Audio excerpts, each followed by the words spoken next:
wasted. Adrenaline awakened, I can taste it. We can make an impact, grab and then take it. Like a disease, bring to their knees. Take for their disease. Just like the wind.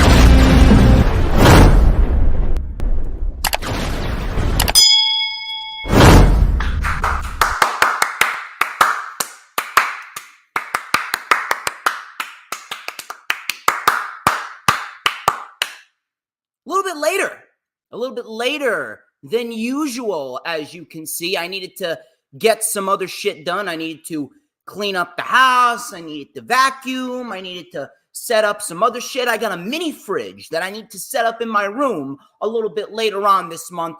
Plenty of shit to do. It never ends for me. It never ends for me. It seems like my life just keeps on getting busier and busier.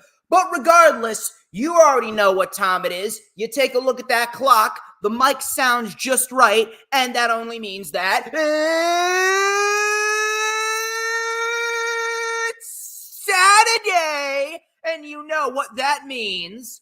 We're live, ladies and gentlemen. I am the one and only DJ Storms, and I would like to welcome each and every single one of you back here to the greatest fucking show on earth, as we are streaming live across 4 different platforms, across 1, 2, 3, 4, 5, 6, 7 different accounts. And we are getting set for another banging episode of the Lightning Flash Update. As of course, you already know who I am, Mr. Controversy, and the operator of the Best Damn X, formerly known as Twitter handle,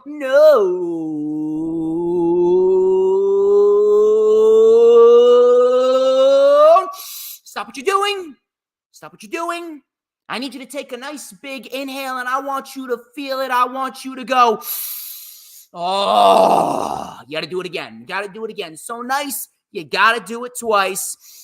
Oh, got to hit that hat trick. Got to hit that trifecta. And I want you to feel it when you go, oh,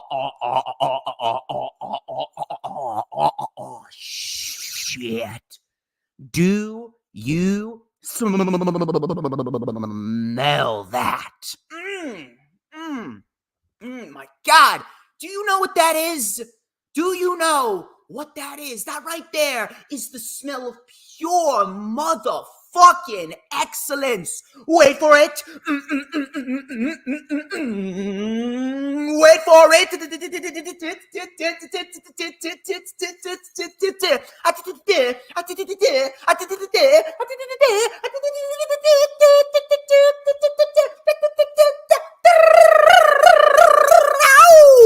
To mankind. Oh yeah. Oh yeah, man. This is the official Lightning Flash update for Saturday, January 13th, 2024, as we are getting set for another major month of pro wrestling, as we are getting closer and closer to the Royal Rumble. Dylan knows what's up. Dylan obviously knows what's up. Thank you all for stopping on by. Thank you very much to Dylan. Thank you very much to Grega John. Thank you very much to James Punaseca and Sarah Hapka. You guys are great, and I greatly appreciate all of you taking time out of your Saturday afternoon to watch good old DJ Shizzle Dizzle. A little bit of a later version of the Lightning Flash update. Like I said, I needed to get some other stuff done, and the month only is getting busier for me because next Saturday, I may be doing an earlier LFU because I'm going to be taking a trip down to Barnegat. I'm going to be taking the 2-hour drive down to Barnegat, New Jersey for ISPW's first ever show of 2024, where we will see the Phoenix GKM, whom I recently interviewed this past Wednesday. He is going to be taking on Crowbar for the ISPW World Heavyweight Championship. I see we got JoJo in here. We also got Robert King. Thank you very much. Greatly appreciate all of you stopping on by. I hope you guys are ready because we got a lot of news and rumors to discuss, including Omos potentially being repackaged, like anyone gives a shit about that. Roman Reigns reportedly at this very moment is not advertised for the Elimination Chamber. Mercedes Moné's debut on AEW could very well be imminent. It did not happen this past Wednesday. I didn't really expect it to, but we will talk about it anyway. Sting, why he decided to choose the Young Bucks as his final match of his career, and Monday Night Raw could very well be moving to Amazon Prime. We will discuss why that is a very good thing and what could come of Monday Night Raw being on Amazon Prime going forward. Also, we will dissect Raw, SmackDown, and Rampage. If you guys missed the Wrestling Experience this past Thursday, I was a guest on the Wrestling Experience with Mr. Earl Cole, who is currently in the chat right now, and Sarah Hapka, who is also in the chat. We had a very fun time. We talked about Tony Khan's Twitter tirade this past Tuesday before the Dynamite Homecoming show. We also talked about all the happenings from Dynamite, how it started out pretty decent, and then the second hour, we don't know what the fuck happened. The second hour definitely felt off, especially the Ricky Starks and Sammy Guevara match. I'm not sure what the hell happened there. Very disappointing match. It's almost as if they didn't have any chemistry whatsoever. Please make sure, if you have not already done so, please make sure that you follow me on social media. Follow me on Twitter and Instagram at HistoryMakerDJS. One more time, at HistoryMakerDJS. Both of those links are in the description, as well as the link to my personal Facebook for collaborations and business inquiries. Please send me an email. My email is, of course, StormsTakeOver@gmail.com. Please make sure you like the official DJ Storms business page. And I may just send you an invite to join the official DJ Storms Posse group on Facebook. That is, we are live on the DJ Storms Posse group and the Facebook page. So both of those links are in the description if you are not watching over there. Please make sure, if you have not already done so, you got to go and check out my sponsorships. First off, I want to shout out Brittany K. She is a wonderful woman. She is a very good friend of mine and a big advocate and supporter of the channel. And Brittany K, she does beautifully crafted designs and drawings from scratch on her iPad of professional wrestlers. And she actually got a referral from yours truly. One of my good friends, Nick Fury, I referred him over to Brittany K, and he is doing some business with her as we speak. She is amazing at what she does. I'm telling you, you are not going to want to pass up the chance to get a beautiful pro wrestling drawing or an Avi or a banner. And she also does YouTube thumbnails. If you're a content creator, she also does thumbnails for videos. So if you guys are looking for that, please go hit her up. Her X account is BrittanyK5150, while her Instagram is Brittany K Designs. Both of those links are in the description, as well as the link to Corporate Information Systems website. Corporate Information System. With more than 4 decades of experience, Corporate Information Systems is recognized by Forbes as one of America's best recruiting firms. They specialize in providing recruiting solutions to companies in a variety of industries such as high tech, food and beverage, construction, and medical devices. Now, finding the right candidates can be a time-consuming and challenging process, which is why CIS offers a wide range of services designed to make your recruitment process easier and more efficient. They provide a seamless and stress-free experience for both clients and candidates. So if you guys are looking for a trusted recruiting partner to help you fulfill your hiring needs or help advance your career, go contact my friends over at Corporate Information Systems. The website is www.cisrecruiters.com. One more time, www.cisrecruiters.com.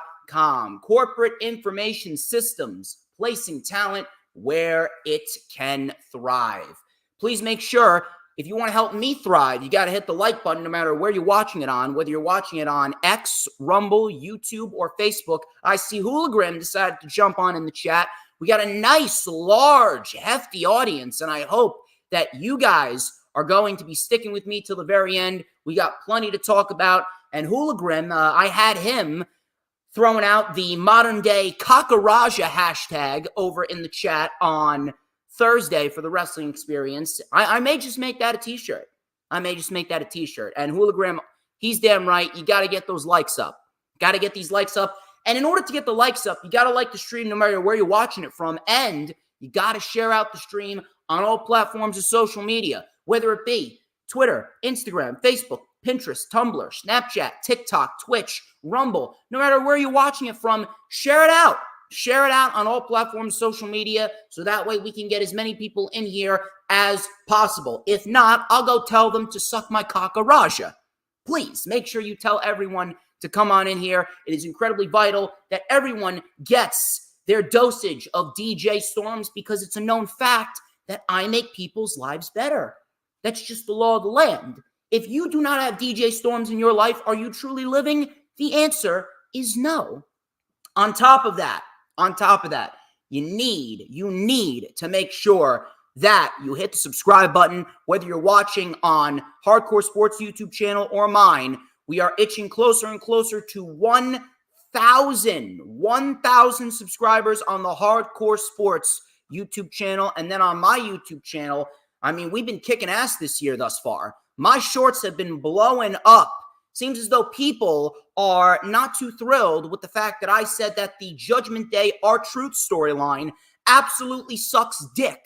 I'm sorry to tell you, but it does. It's a terrible fucking storyline, and R-Truth is making the Judgment Day into cringe television. I'm sorry if you don't like it, but the truth is the truth. I speak objectively, not subjectively. Please make sure to hit the subscribe button.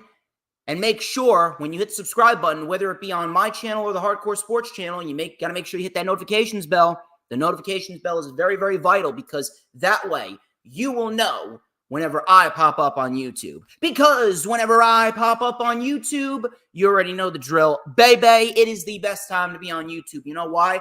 Because it is the only time that you are going to get to see this glorious sideburn chin strap combination and this beautiful mustache right here. You already know what time it is. This is the whole reason why you tune into the stream. It's because I got the best intro in the entire IWC, and ain't no one is doing this like I'm doing it. Oh, yeah. Oh, yes. Look at that beautifully crafted magical ace black comb. Hold on. I gotta blow on it. It is hot. It is sizzlating. And we're going to let it up right here on the LFU with a little bit of and a dash of and a whole lot of because like hot, fresh popcorn chicken and pepperoni pizza right out of the oven, I am just so good. I am tasty. I am oh so scrumptious. And Hooligram, he already knows the drill. Everybody wants a piece of the Stormsmeister. Everyone, from your mother to your sister to your grandmother to your skank girlfriend, everyone wants a piece of me. That's just the law of the land. Anyway, enough of the self-brand promotion, the advertisements. Why don't we get straight into the festivities here? Nice, large crowd. The chat is rocking. Chat is rocking, baby.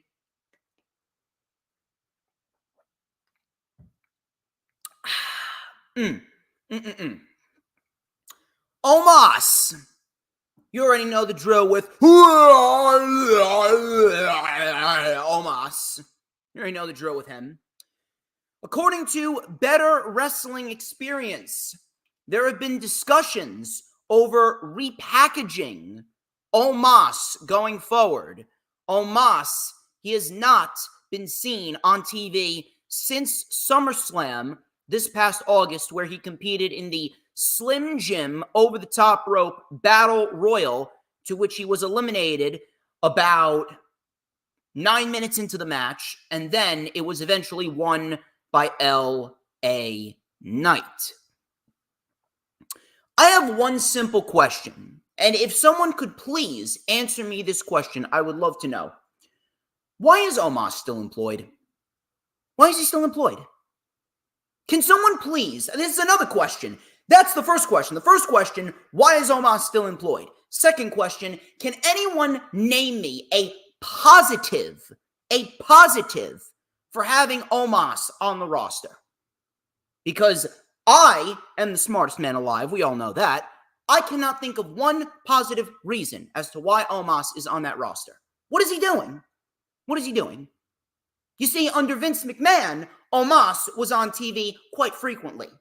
But under Triple H, why do you think Triple H has kept Omos off of TV? Plain and simple, Omos sucks cock. Omos is a terrible pro wrestler. Omos is barely able to move. Omos is absolutely fucking terrible at his job. I don't understand why anyone would even think that Omos could even be repackaged and people would even give one iota of a shit about him. Omos needs to be released. I'm sorry. Listen, I do not advocate for anyone to lose their job. I do not want anyone to not have a means of supporting themselves and or their family. But what does Omos bring to the table? The fact that Omos is still employed by the WWE is ridiculous in its own right. How do you let Dolph Ziggler, Shelton Benjamin, and Mustafa Ali go, but yet Omos is still on the roster? How do you bring back all these fucking people from the past? How do you bring back a Bronson Reed? How do you bring back a Johnny Gargano? And how do you let Mustafa Ali and Shelton Benjamin and Dolph Ziggler, guys like that, how do you let them go but Omos stays? Omos needs to be released. I'm sorry. It's time for WWE to cut the shit, cut their losses with Omos. He can't wrestle. He can't cut a promo. He can barely walk to the ring correctly. The guy can barely run the ropes correctly. And the only reason why he's had semi-decent matches in the beginning stages of 2023 is because he was carried to those great matches. Get rid of him. He brings nothing to the company.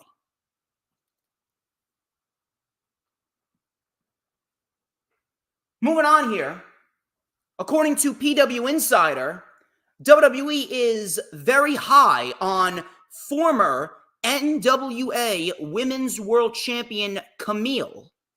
I've seen what Camille can do, and I do believe that she can offer a lot to the WWE Women's Division, especially NXT.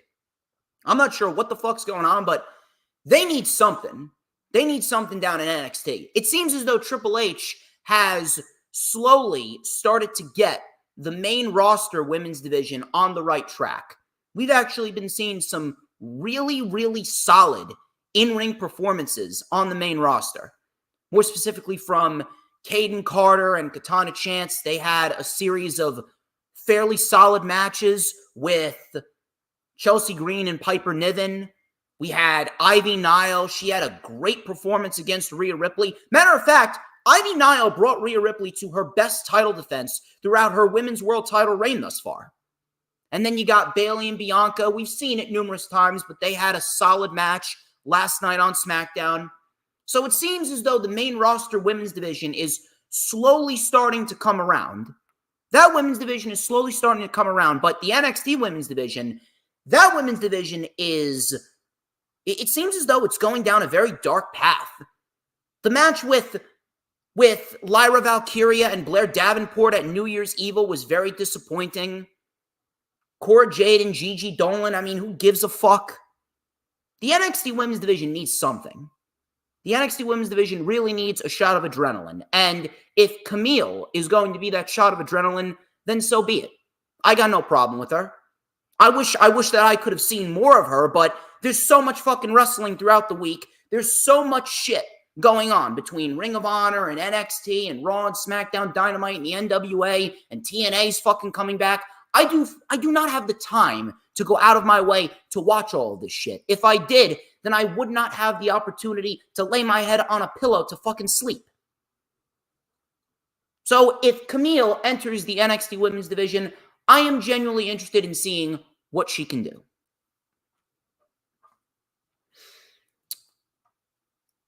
Dave Meltzer. He reported on the Wrestling Observer newsletter what the main reason behind WWE's most recent partnership with All Japan Pro Wrestling is. He stated that the reason behind WWE's most recent partnership with AJPW, where we saw Charlie Dempsey, William Regal's son, he competed for the AJPW Triple Crown. The reason behind this most recent partnership is because Triple H and Nick Khan are looking to align with more Japanese promotions going forward, including New Japan Pro Wrestling. Meltzer stated that there have been talks internally of WWE trying to make another go-around in working with New Japan now that Hiroshi Tanahashi is officially the president of New Japan Pro Wrestling. I'm going to throw this out there. WWE is foolish to think that they even have a chance of going into a partnership with New Japan. You want to know why? Look at what they did with Nakamura. You think that the people of New Japan Pro Wrestling are just going to let that slide? Now, granted, that was under the Vince McMahon administration, not the Triple H administration, but it's going to be a long, and I mean a long, long time before some of these bigger companies like a New Japan Pro Wrestling even thinks about partnering up with the WWE. On top of that, does WWE play well with others? Again, that's a Vince McMahon administration tactic, not a Triple H administration tactic, but it's going to be a long, long time before Triple H really erases that mentality from the people's minds. Vince McMahon and the damage that he did to the pro wrestling industry runs a lot deeper than anyone thinks. Not just within WWE, but outside of WWE. And that mentality, it's going to be a long time before Triple H is able to break that mentality just because of how long we went with WWE and the fact that they did everything in their power to act like there was no other wrestling promotion outside of WWE. They pretty much outcasted anyone that wasn't WWE through and through. They brought in all of these people. Triple H made them into stars, and then Vince McMahon ultimately killed them. It's going to be a long, long time before that mentality is washed away from the minds of these wrestling promoters and New Japan Pro Wrestling as well. New Japan Pro Wrestling is not just going to forget. And with how Nakamura is right now, listen, as good as Nakamura has been in recent months with this heel turn, Nakamura is essentially a glorified enhancement talent. He helped put over Seth Rollins. He helped put over Cody Rhodes. What is he going to do going into WrestleMania? Is he in a high priority role? Of course not. Is he going to win the Royal Rumble? Of course not. Is he going to win the Chamber? Of course not. Nakamura, as we speak, is just riding out the last few years of his WWE run because there's nothing left for him to do. The only thing left for Nakamura to do is be a world champion, and that is not going to happen. It's not. I don't really give a shit what you think. I don't give a shit if you think Nakamura has rejuvenated his career or not. Nakamura is not going to be a world champion in WWE. If he does, I'd be dead shocked.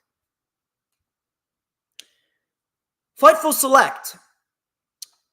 They gave us an updated report on Julia.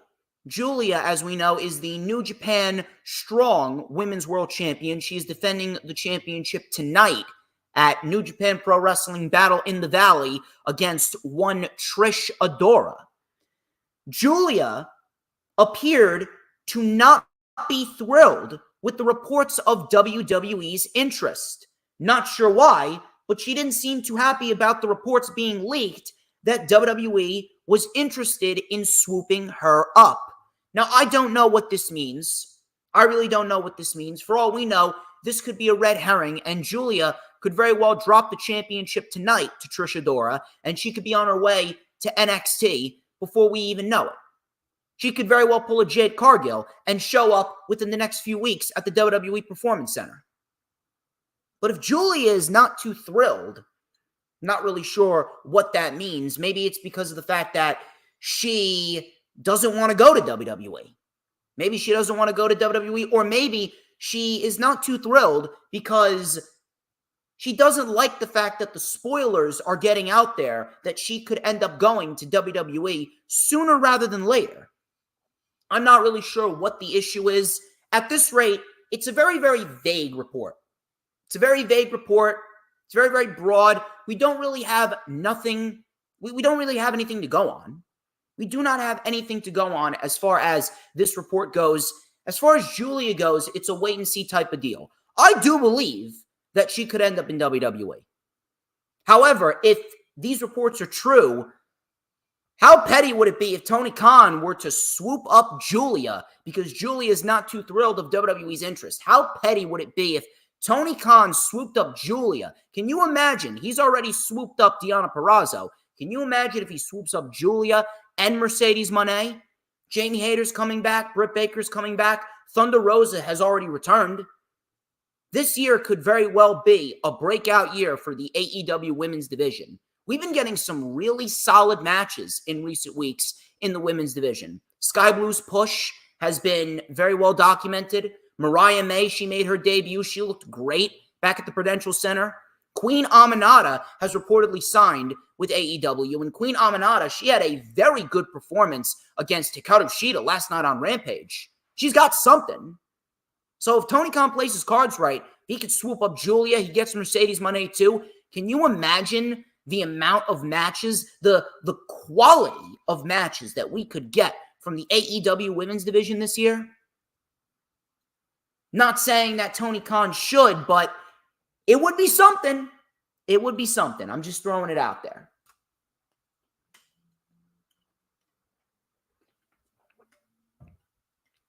Fightful. Again, Fightful, NPW Insider. They reported that Mercedes Moné could be appearing imminently on WWE, AEW TV, excuse me. I keep on thinking about WWE because I was talking about Julia appearing on WWE TV. Fightful and PW Insider reported that Mercedes Moné could be appearing on AEW TV imminently.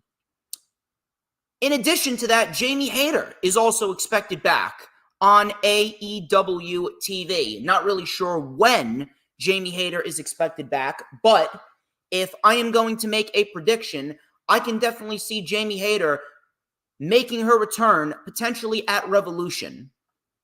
If I am Tony Khan, I am looking to make Revolution the most important start to AEW in the 5 years that we've seen them. This is AEW's 5th year as a pro wrestling company. If I'm Tony Khan, I'm looking to make Revolution a statement show.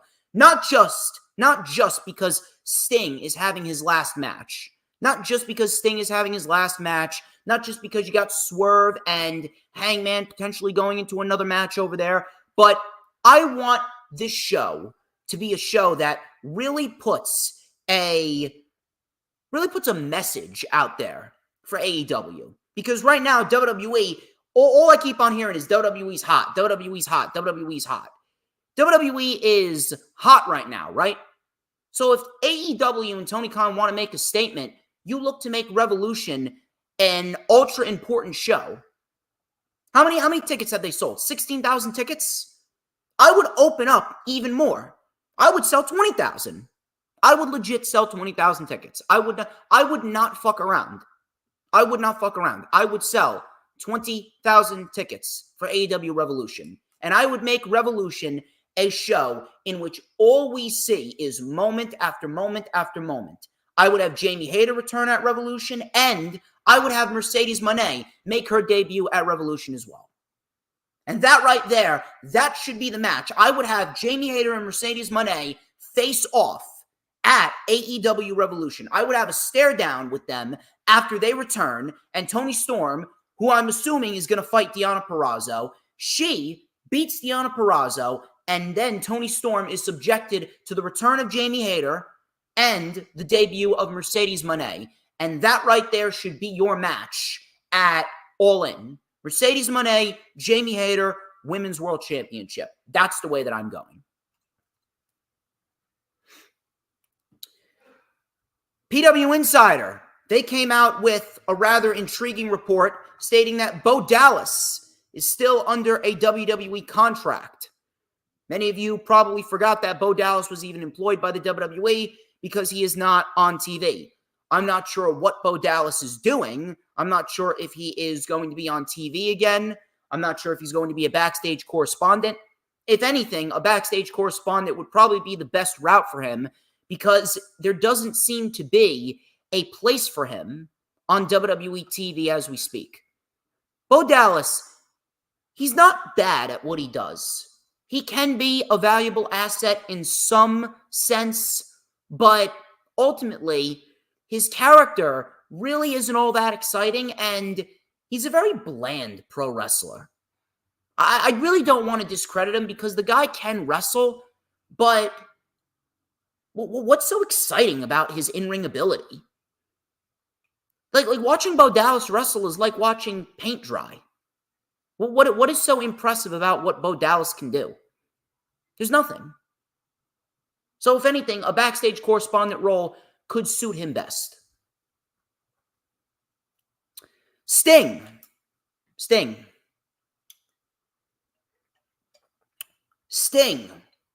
Him and Darby Allin are recently coming off a victory over the Don Callis family in a Tornado tag team match this past Wednesday at Dynamite Homecoming. Afterwards, the Young Bucks came out. And seemingly we got ourselves a tag team match at AEW Revolution with the Young Bucks and Sting and Darby Allin, and that will officially be Sting's last match. Now, according to Fightful, Sting has had a major say in how he is ending his career. The rumored match with the Young Bucks was the plan as of several weeks ago. It is being said that Tony Khan is making Sting's last few months as an active pro wrestler a high priority and will do anything to make sure it comes off as good as it possibly could. And according to Fightful, the reason being as to why Sting chose the Young Bucks is because it's being said that Sting reportedly loved the match that he did back at Forbidden Door 2022 with Shingo, Darby, and himself. They took on the Young Bucks and El Phantasmo. He is said to be very, very proud of that match, and he has said that because of that match, he has wanted to work with the Young Bucks in a regular 2-on-2 tag team match. So for anyone that's complaining, I'd say we need to cease the complaints.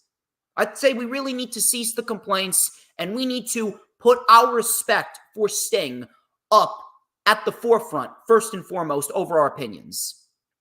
Sting, it's ultimately his decision. It was going to be his decision from the jump, and if he is making this call, why complain? Sting ultimately wanted to work with the Young Bucks, according to Fightful, because he loved the match at Forbidden Door 2022. The dudes with attitudes, Shingo, Darby, and Sting himself, they took on El Phantasmo and the Young Bucks. Sting reportedly loved that match. He was very proud of what that match turned out to be. So he wanted to do a standard 2-on-2 tag team match with the Young Bucks. Would I have done that? No. I would have loved to have seen the Sting versus Darby Allin match because it feels like they have been building towards that since the moment that Sting paired up with Darby. But Sting has said himself that he wanted to work strictly tag team matches. If that is Sting's choice, we are to respect that. The man is 64 years old. If he can't work a one-on-one match, why should we be complaining? If we respect Sting, we should ultimately respect his decision to fight the Young Bucks because of his love for the match that they put on at Forbidden Door. Cut the shit. Now, how would you build to that match is the question. How should that match be built up? Some people are saying that the Young Bucks should win the tag team championships from Ricky Starks and Big Bill. And then we should have the main event of Revolution be Sting and Darby challenging the Young Bucks for the AEW World Tag Team titles, and Sting is crowned a champion. Now, I understand where people are coming from there, but I would not do that. We do not need that. We do not need the tag team championships to become a crutch to try and make that match feel special. Those tag team titles should be going to the House of Black. If I am booking this, I am giving the House of Black the tag team titles, and I'm also giving Malachi Black the TNT championship. I'm making the House of Black an even bigger priority than they were last year. Because the House of Black, they were running through everyone as the Trios champions.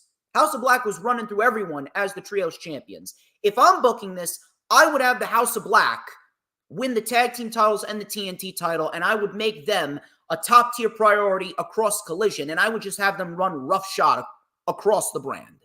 That's what I'm doing. What do you do with Sting and the Young Bucks? The story's quite simple. You could tell a very simple story with the Young Bucks, Sting and Darby Allin. You could have the Young Bucks go out there and state, hey, we helped create this company.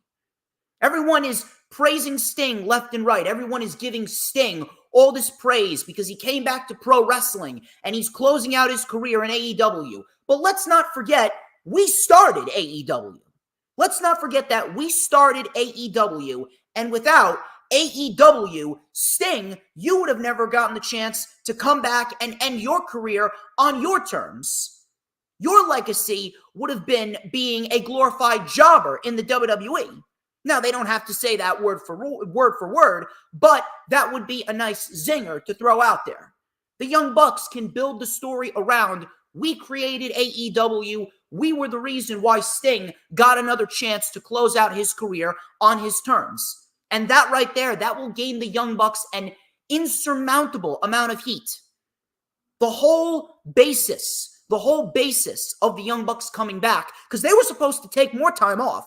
The only reason why they're back is because Sting wanted to work with them. They were set to be off TV longer than just 2 months.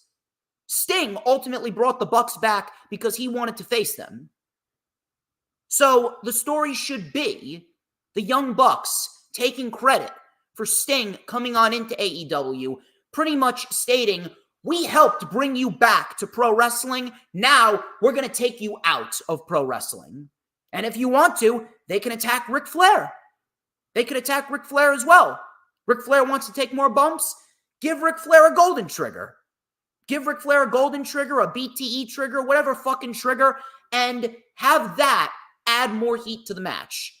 The Young Bucks took out the most influential man of Sting's career. And now Sting wants that tag team match to get revenge on the Bucks for putting his best friend out of commission. It's quite simple. It's quite simple. This match right here should be a match that builds heat around the Bucks. Builds heat around the Bucks because the Bucks should take credit for bringing Sting back into professional wrestling. And then, after they take out Ric Flair, Sting has a reason to want to get back at the Young Bucks. And Darby Allin is going to be right there. You could build up a little heat with Darby Allin as well. Hey, Darby, without you, you would be nothing more than a curtain jerker. You'd be nothing more than an indie wrestler for life if it hadn't been for us. You wouldn't have succeeded anywhere else but AEW. Simple. I mean, I don't understand how people would claim that that would be a bad story going into Revolution. That's what we need.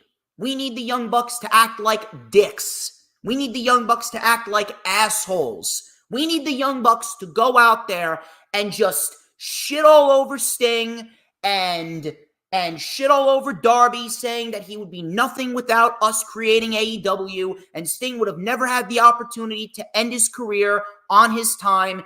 Give Ric Flair a BTE trigger, and that is your story. You don't need the tag team titles. You don't need Sting being crowned a champion in his final match ever. You don't. Now, should the match close the show? Yes. If this is Sting's last match, this is one of the very few scenarios where the world title does not need to close the show. So if I am booking this, I am closing the show with Sting and Darby versus the Young Bucks. And that is your story. Young Bucks acting like pricks, stating that neither Darby nor Sting would have the opportunities that they've had here in AEW to go undefeated as a tag team without the Bucks helping create AEW. And then they take out Ric Flair.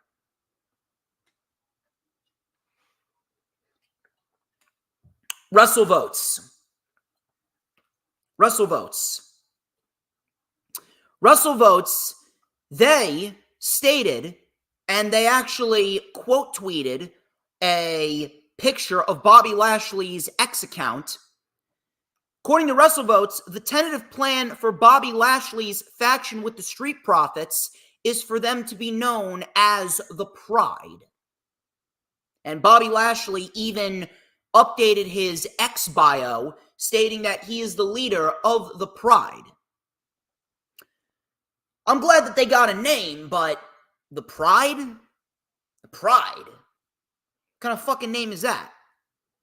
I'm not sure what the problem is with WWE and these shitty faction names.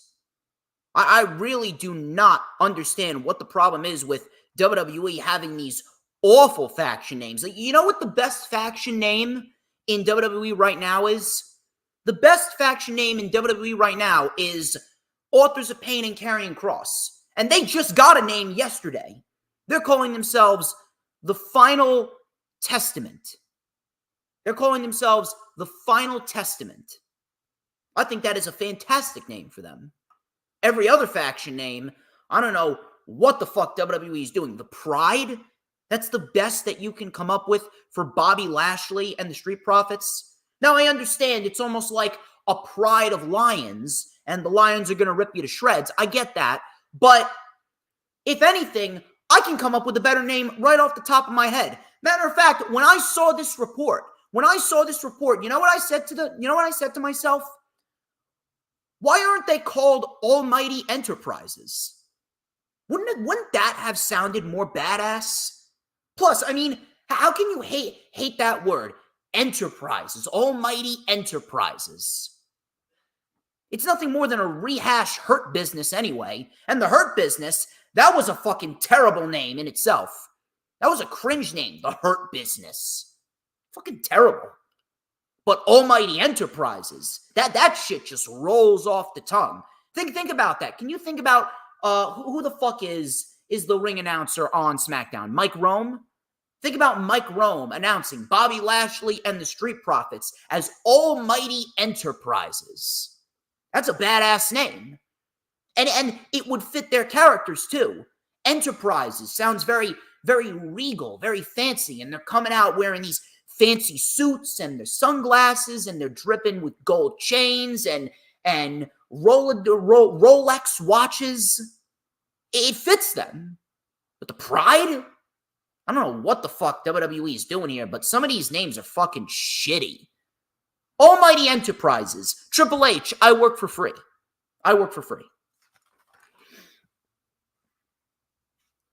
Tony Khan,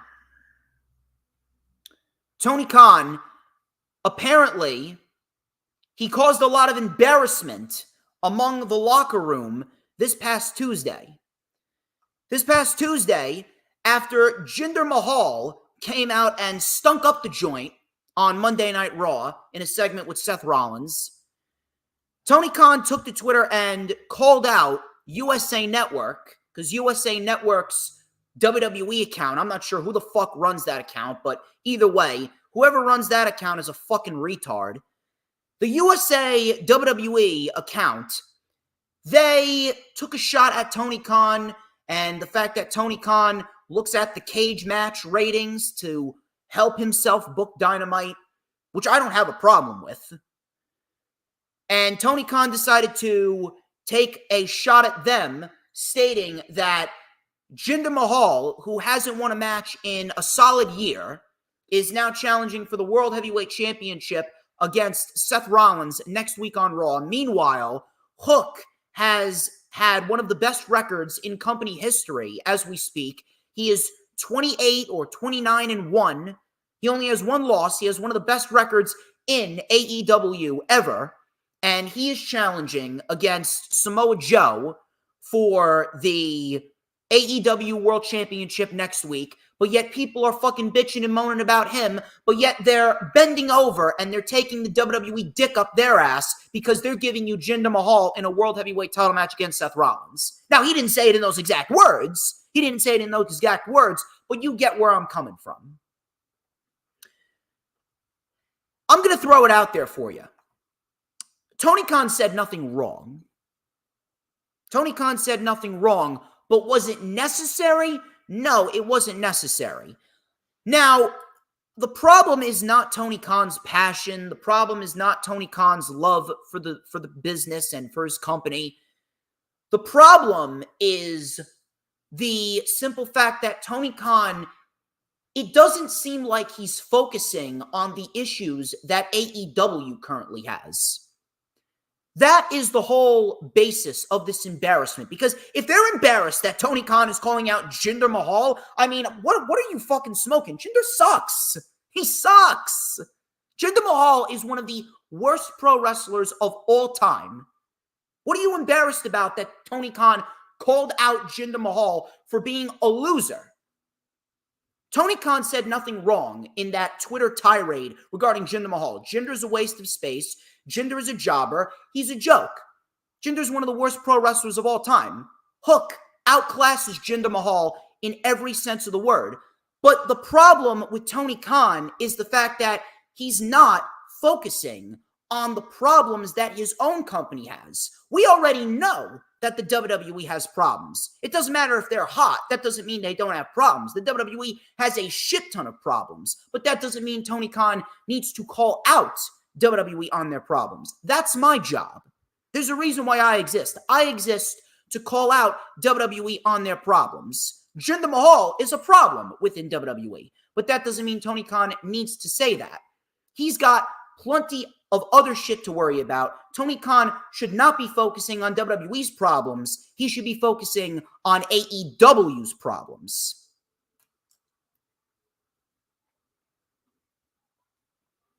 So in that aspect, I kind of understand why it's embarrassing. It's embarrassing because it doesn't seem like Tony Khan is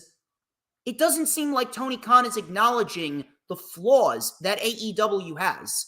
Tony Khan's Twitter tirade wasn't embarrassing in the sense that he called out Jinder Mahal. Jinder Mahal deserves to be hindered. Fuck Jinder Mahal.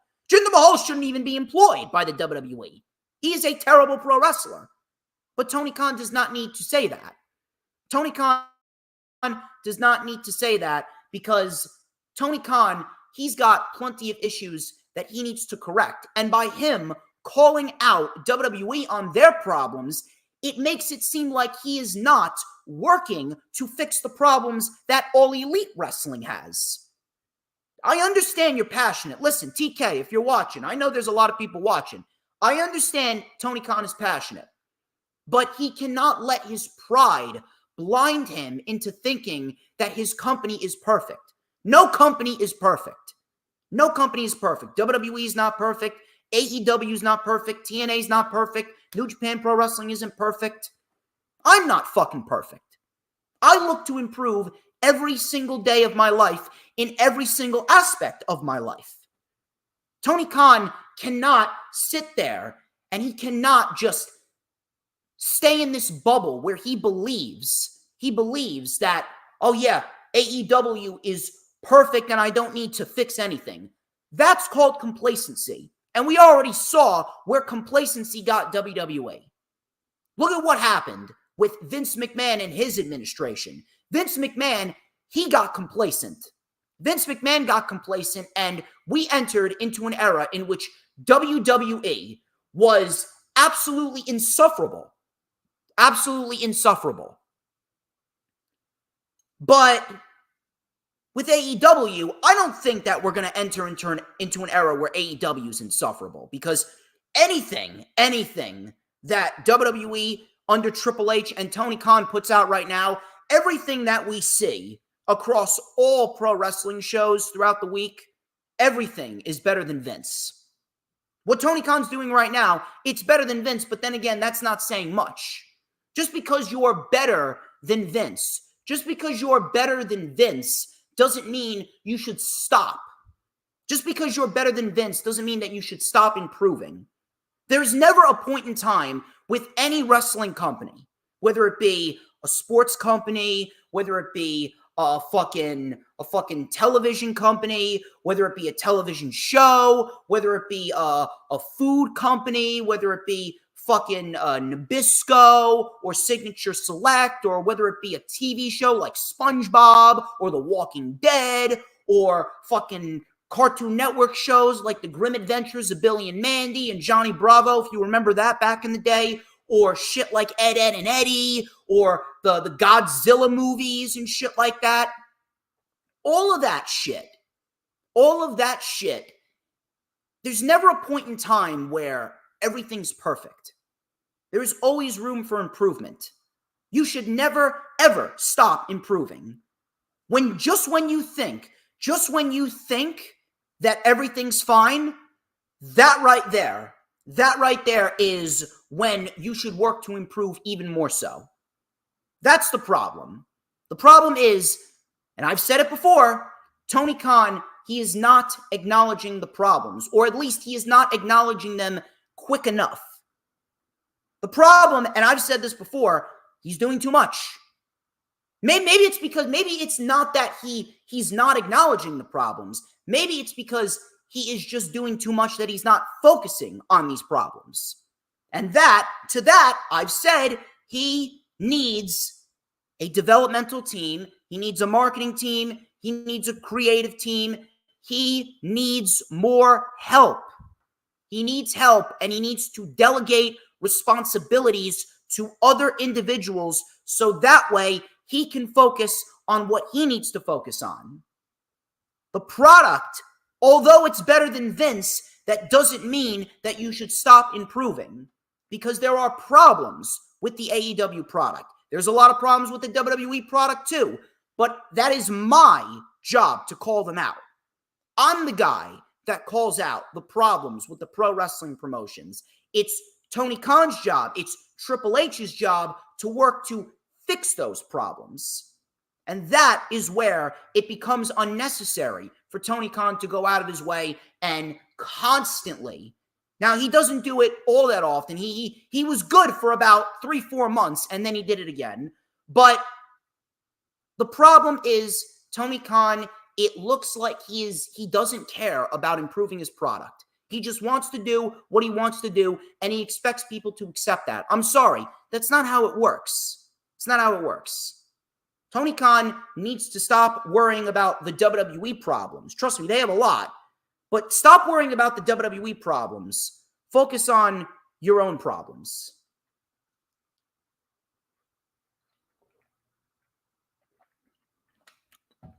Speaking of problems, Hooligram, I'm not sure what the fuck you're smoking, but I'm gonna need you to chill.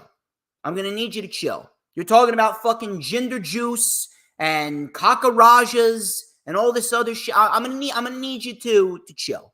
I'm gonna need you to chill. By the way, I'm just gonna throw this out there, and I will say this. I will say a positive about Tony Khan. He actually got Jinder more over than WWE has ever got Jinder over. Just letting you know. This shit pissed me off right here. This shit really pissed me off. Now, I'm not sure how true this is. I am not sure how true this is, but we're going to wait and see.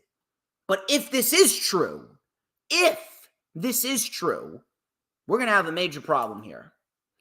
According to the Wrestling Observer newsletter, Roman Reigns is reportedly not scheduled to work the Elimination Chamber event in Perth, Australia. In fact, there are currently no plans for him for that date as we speak. I don't know what the fuck is going on here. I really don't know what the fuck is going on up in Stamford, but if that is the case, we have a major fucking problem. Not even bullshit. We have a major fucking problem if Roman Reigns is not going to be on the Elimination Chamber card. If Roman Reigns is not going to be there, shit is not looking good for Mania season. Matter of fact, if Roman Reigns is not on the Elimination Chamber, we are going to really find out what kind of person Dwayne Johnson is and what kind of person Triple H is. Because this right here, if it was a Vince McMahon run administration, they would go forth with Rock and Roman in a heartbeat. But Triple H right now, Triple H is in full creative control. And Triple H, he is going to be ultimately the deciding factor here.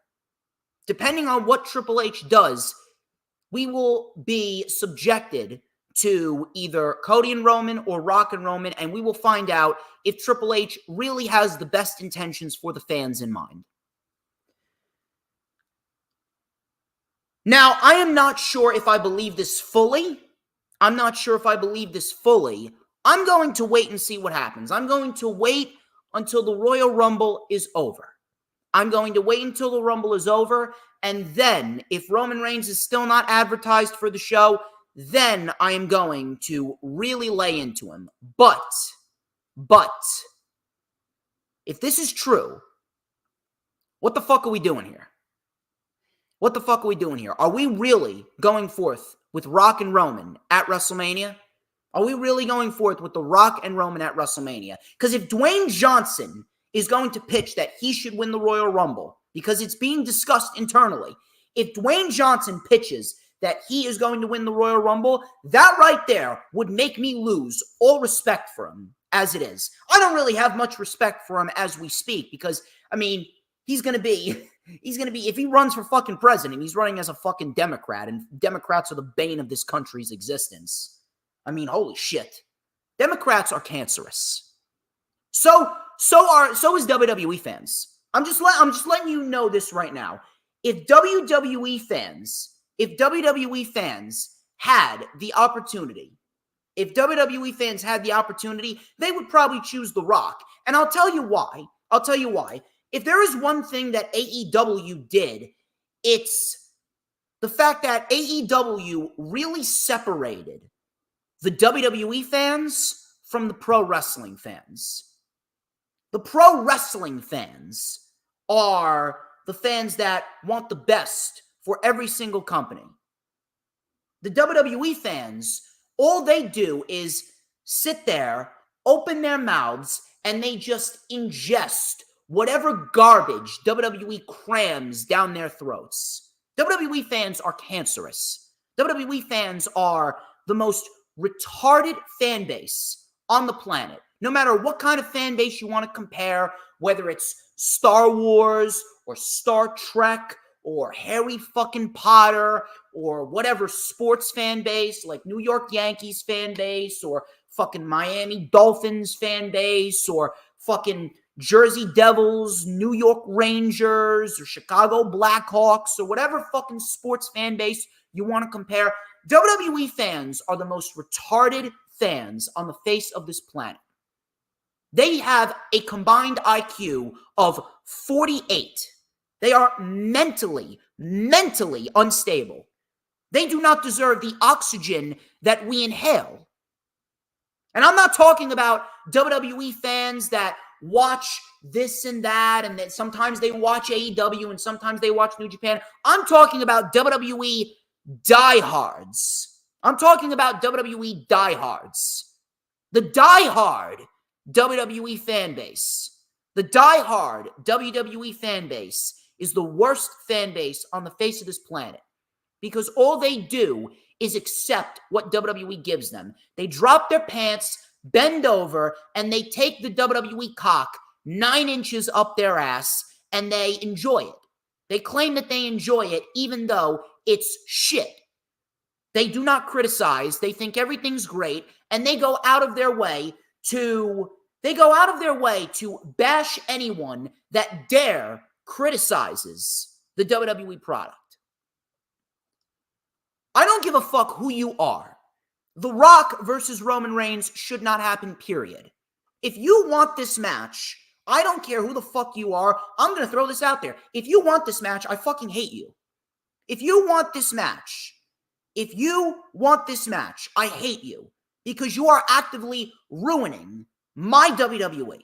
You are actively ruining my WrestleMania season. and you're ruining my IWC. I own it. I'm the king, fuckers. I don't understand why anyone would even want the match, period. Never mind at WrestleMania, never mind at the Chamber. Rock was gassed just by cutting a promo. Rock was gassed just by cutting a promo on Monday Night Raw last week. As far as I'm concerned, The Rock is nothing more than a better-looking version of Bill Goldberg. The Rock is nothing more than a better-looking version of Bill Goldberg. The Rock is a has-been. And I just want to let you know, WWE is not going to do any better business with The Rock and Roman if they do Cody and Roman. They're not going to do any better business no matter what they put as the main event of night 2. You know why? Because when it comes down to it, no one's a draw. The Rock is not a draw. Cody's not a draw. Roman's not a draw. Punk's not a draw. Kenny Omega's not a draw. Chris Jericho's not a draw anymore. The Young Bucks, none of these guys are draws. The concept of a draw is dead. So people really need to take the word draw out of their fucking vocabulary. Because if these guys were draws, they would have each and every single show that they're on above 2 million, 3 million viewers. And they don't. Look at what happened this past Monday. CM Punk was on the show, and Raw barely even broke a 1.4 million viewership. The Rock is not a draw. Not anymore. And WWE, they don't need The Rock versus Roman Reigns to do good business. They could trot a circus elephant out to the ring, have it pop a squat, take a shit in the middle of that ring, take a 10-pound dump right in the middle of the ring, and they'll have millions of dollars flowing into their pockets the very next day. WWE does not need The Rock versus Roman. So anyone that wants to see that match, I'm going to need you to take your dumb ass out the door. The Rock versus Roman will not be anything more than a basic pro wrestling match with a great crowd. And on top of that, how much more interest in the WWE product is The Rock versus Roman going to do? Because after it's done, then it's done. It's not going to have any long-term effect on them. It's not. It's not. I'm sorry. It's not. I'm telling you, Rock versus Roman is a waste of time. If it needs to happen, though, it needs to happen at the Chamber. If it doesn't happen at the Chamber, the only other way that I would be accepting of The Rock versus Roman Reigns is if we get a triple threat match at night 2 of WrestleMania where we get Rock, Cody, and Roman. How do we get there? Simple. Rock and Cody are involved in the Elimination Chamber match, and it ends in a double pinfall with Cody and The Rock both pinning each other off of some type of high spot, and ultimately that's how we get a triple threat match. The Rock should not win the Rumble. If anyone is advocating for The Rock winning the Royal Rumble, I'm going to need you to shut the fuck up, okay? Punk needs to win the Rumble. Punk wins the Rumble. He main events WrestleMania night number 1 against Seth Rollins. This isn't about who's selling more pay-per-views. Don't give me that bullshit. Take your fucking business excuses and get the fuck out of here, okay? I'm not fucking around here. We do not need Rock versus Roman at WrestleMania. That shit is going to stink up the joint. Rock can barely cut a promo without sweating 2 pounds off of himself. The Rock's out there. You can put 4 buckets underneath The Rock. And by the time he's finished cutting his promo, all those buckets will be filled to the brim with his fucking sweat. Fuck out of here. Can you imagine what is going through Cody Rhodes' mind right now? Can you imagine that? We need to get the fucking title off of Roman. I don't give a fuck how you want to spin this. I don't give a fuck what you want. I don't give a fuck what you want to jerk off to in your fucking sleep. We need to get the fucking title off of Roman, and we need to get the fucking title off of Roman now. We need to get the title off of Roman because he's not doing anything for the company. He's not driving up interest in the show. He's not doing anything for the championship. He is not driving up the ticket sales. He's not a draw, okay? He's not. The only reason why SmackDown is over 2 million is because they're on Fox. Watch what happens when they go to the USA Network in October. The ratings will go down. Fact. Just watch. And then you're going to be saying, oh, hey, DJ Storms was right again. I'm always right, motherfuckers. You imagine what Cody's thinking right now?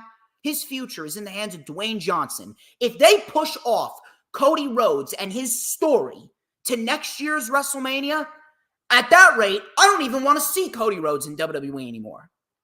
If Cody Rhodes is not the champion by the end of WrestleMania 40, I do not even want to see him on WWE TV anymore. I may actually boycott covering SmackDown. I am seriously contemplating boycotting covering WWE SmackDown if Roman Reigns is still the champion following WrestleMania. I am not even bullshitting you.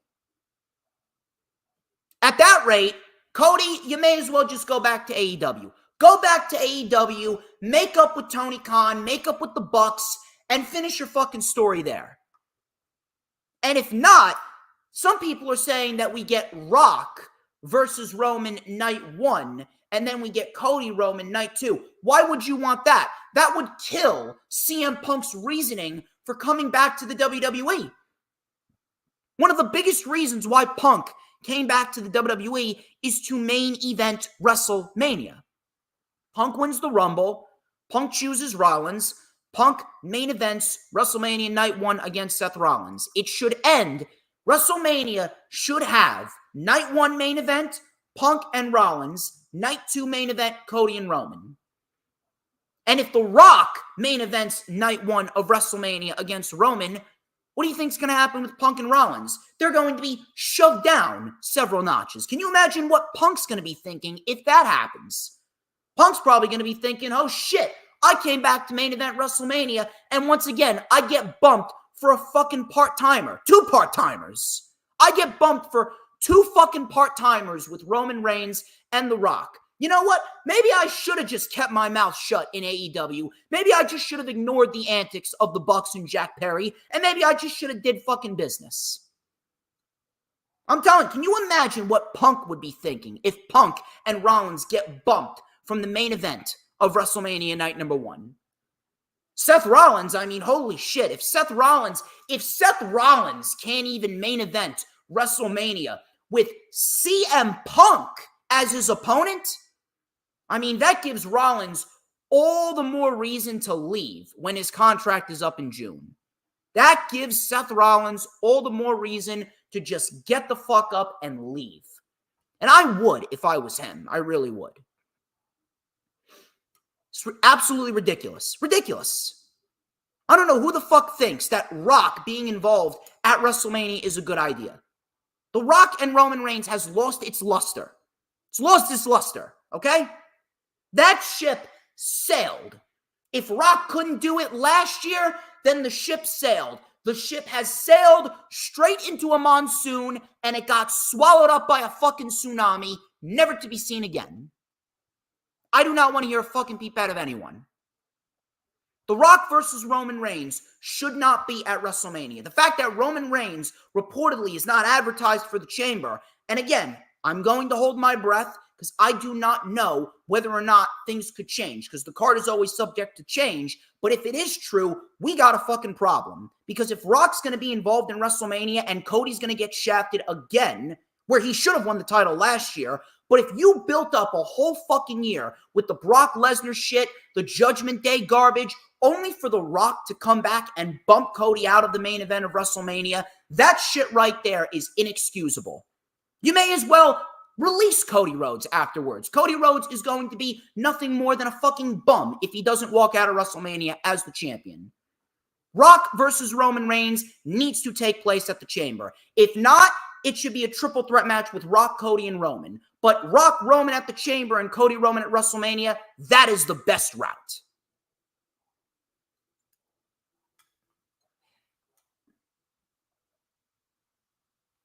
Chris Jericho. Jericho's been in the news a lot lately for whatever fucking reason. I think it's fucking bullshit that Jericho is still in the news. The cancel culture vultures are just running roughshod. I swear to God. It's like the more that we age, the more that the years go by, the cancel culture just gets worse and worse. Apparently, Brian Last, Jim Cornette's right-hand man, his fucking stooge, his number one bull sucker, Brian Last, Last. It's a very fitting name for him because he's the last guy that I would save from a whirlpool. If I had the choice of saving some of the people that I hated from a whirlpool, I would choose him last, and I would just let him perish. So apparently, Brian Last revealed a story where Chris Jericho allegedly got knocked out, essentially, by MVP on his Jericho cruise back in 2020. Jericho apparently made a comment to MVP about how he doesn't wrestle jobbers. Things got heated, and he ultimately got knocked out. I mean, who the fuck cares? Who the fuck cares? All this shit is an irrelevant fucktard and his old geezer friend who run a podcast in which their sole purpose is to shit on anything AEW related. Shit on anything AEW related because that is what gets them the views, because nothing that they say otherwise is intriguing whatsoever. Jim Cornette's the most retarded guy in the entire IWC. Brian Last is right there with him. And Chris Jericho, how he's a hot button topic because of Nick Hausman. Nick Hausman fucking lying about Chris Jericho. And don't tell me he's not. You can take a look, take a listen to Nick Hausman's voice. Because he backtracked. Nick Hausman backtracked after he compared Chris Jericho to Harvey Weinstein. He backtracked, and don't tell me that he didn't.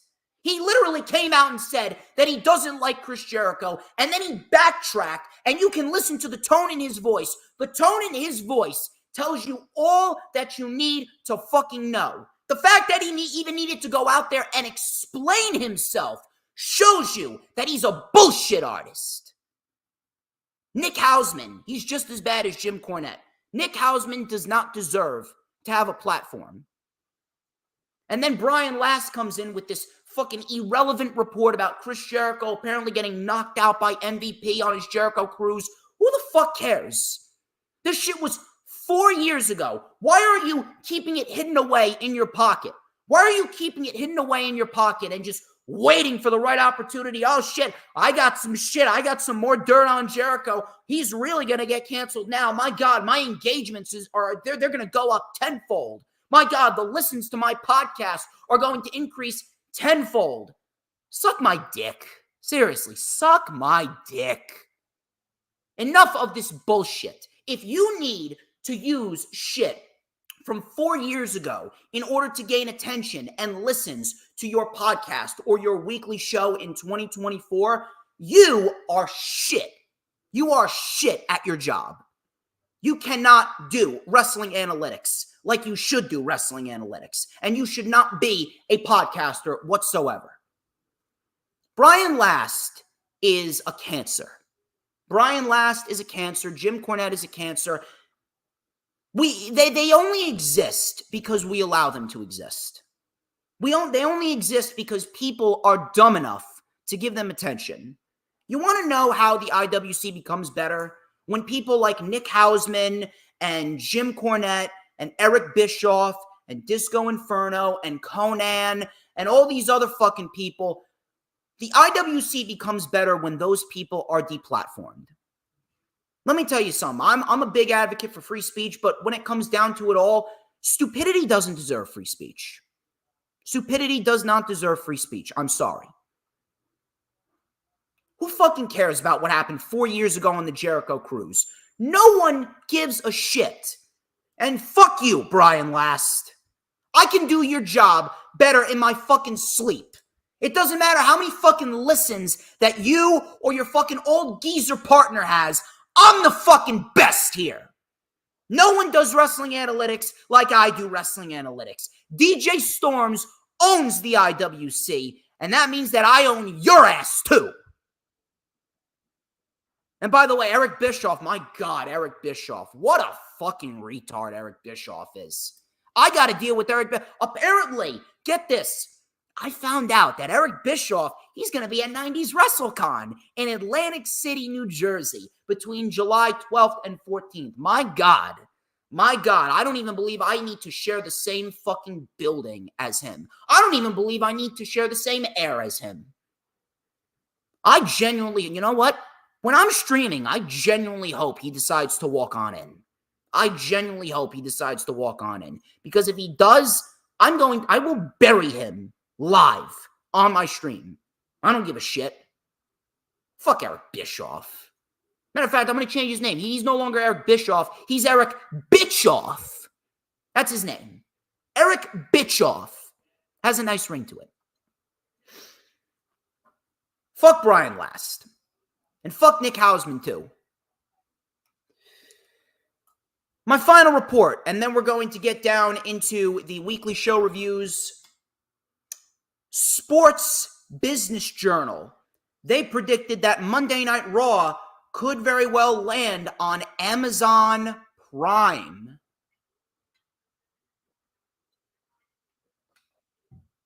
To answer your question, Sarah, if I see him, I'm just going to fucking ignore him.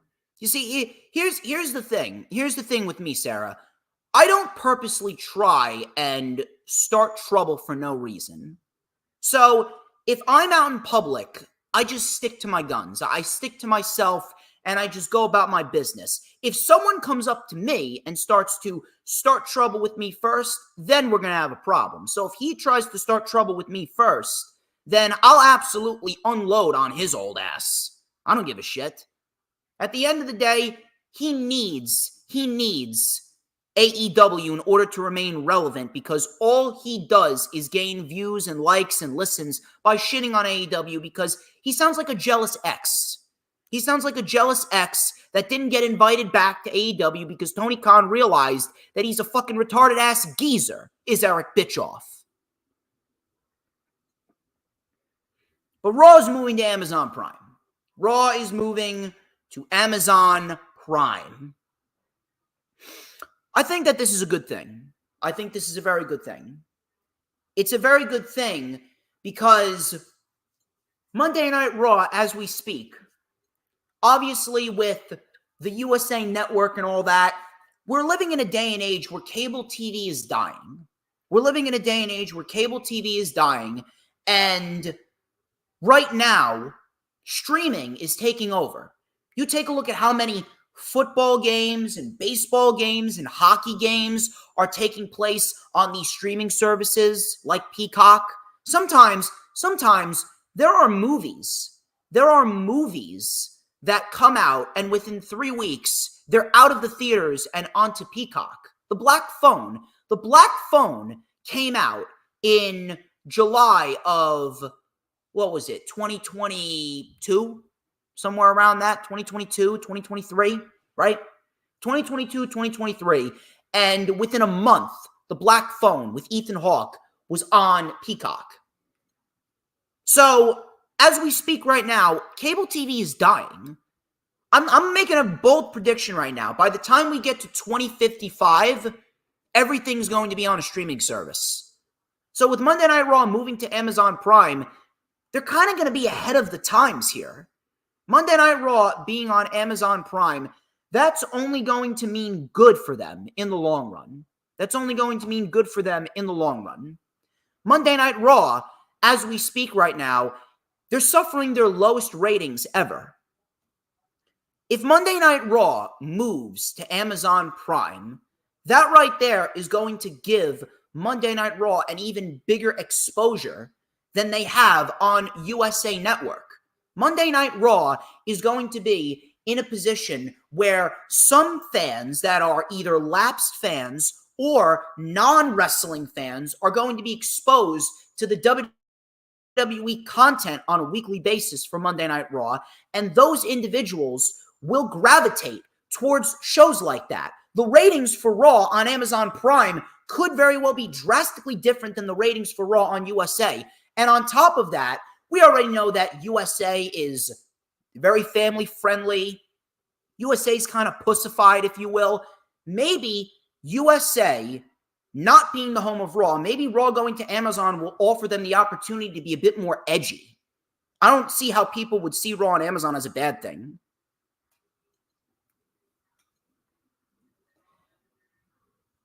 That's all I got as far as the news, rumors, and reports go.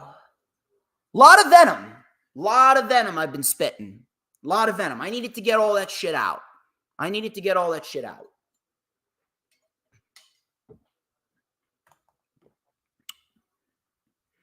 So, why don't we get into the weekly show reviews? Who's fucking texting me? Habicki. Unbelievable.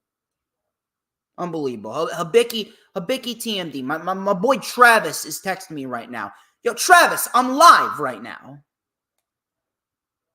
I'm texting him. Hold on, right now. I'm live right now. Pop on in. You just missed my fucking rant on Eric Bischoff or Bitchoff. You missed my rant on Jim Cornette and all this other shit. Unbelievable. Yeah, I know. You see, you're telling me it's your bad. I know it's your bad.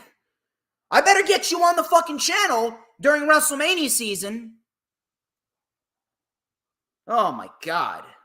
Anyway, let's talk about the weekly shows. Not that good of a week for pro wrestling weekly shows. If you want my thoughts on Dynamite, you can go and rewatch The Wrestling Experience. Raw, SmackDown, and Rampage. I'm going to throw this out there. I think that SmackDown, once again, SmackDown was the best show of the week. Not really sure how that's possible, but Triple H has really given SmackDown a new sense of life in 2024. Monday Night Raw, not all that exciting.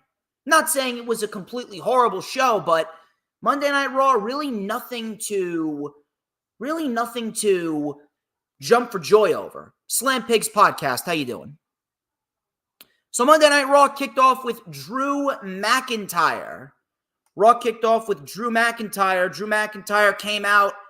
He talked about how Seth Rollins and Sami Zayn, they may have been right about how he's holding himself back.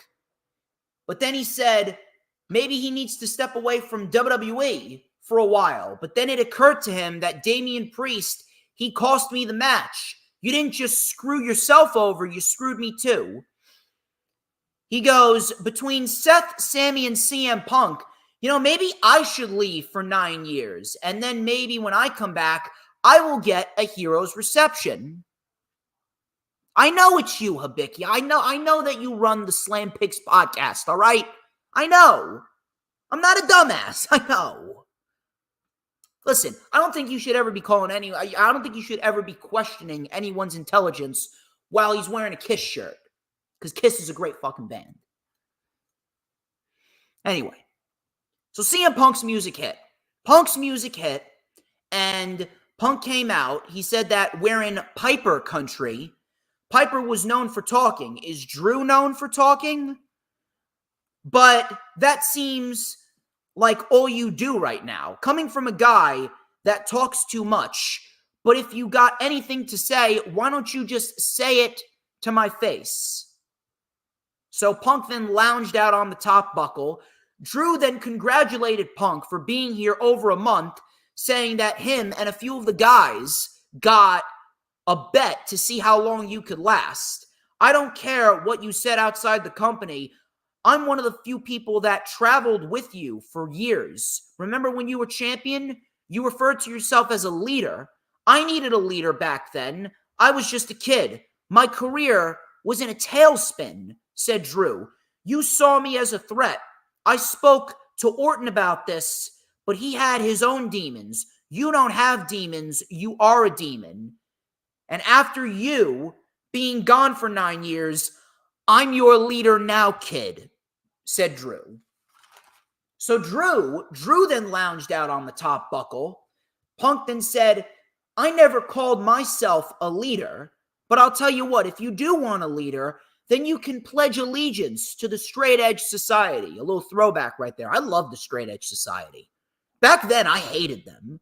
But looking back on it, I never realized just how good the Straight Edge Society was.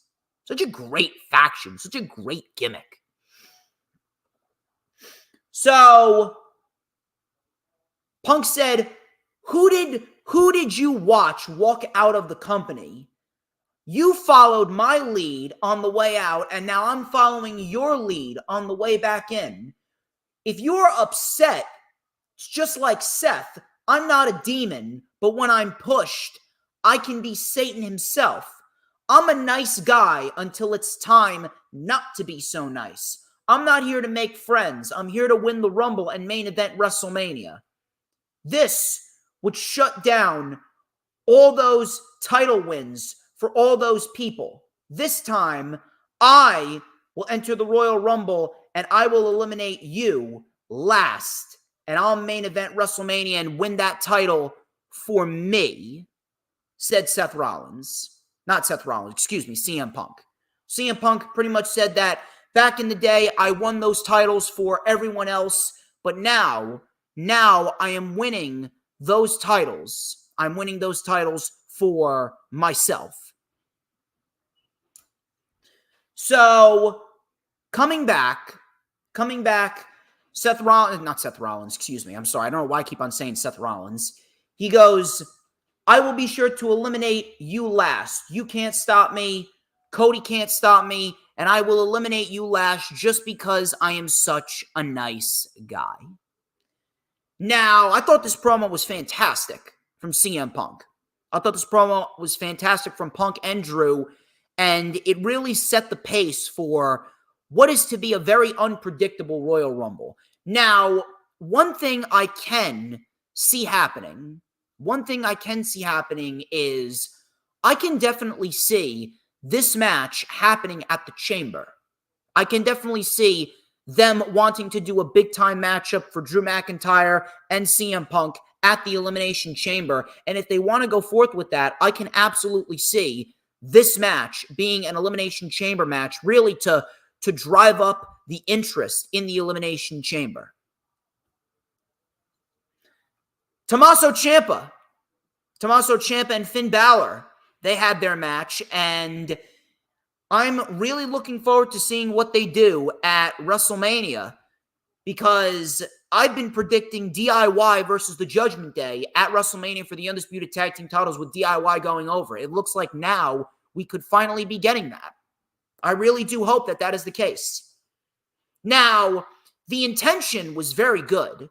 But this match only went like 8 minutes, 9 minutes. This match with Ciampa and Balor, very disappointing. It wasn't necessarily horrible, but very, very, very disappointing. It's almost as if they didn't even bother. They didn't even bother to give them enough time. I understand you got the Rumble coming up and you really want to make the Rumble unpredictable. I get it, but why not give them an extra 5-6 minutes? This was beneath what Ciampa and Balor can really do. Ciampa ended up getting the win with a tight cover, and DIY are on the route towards getting a tag team title shot.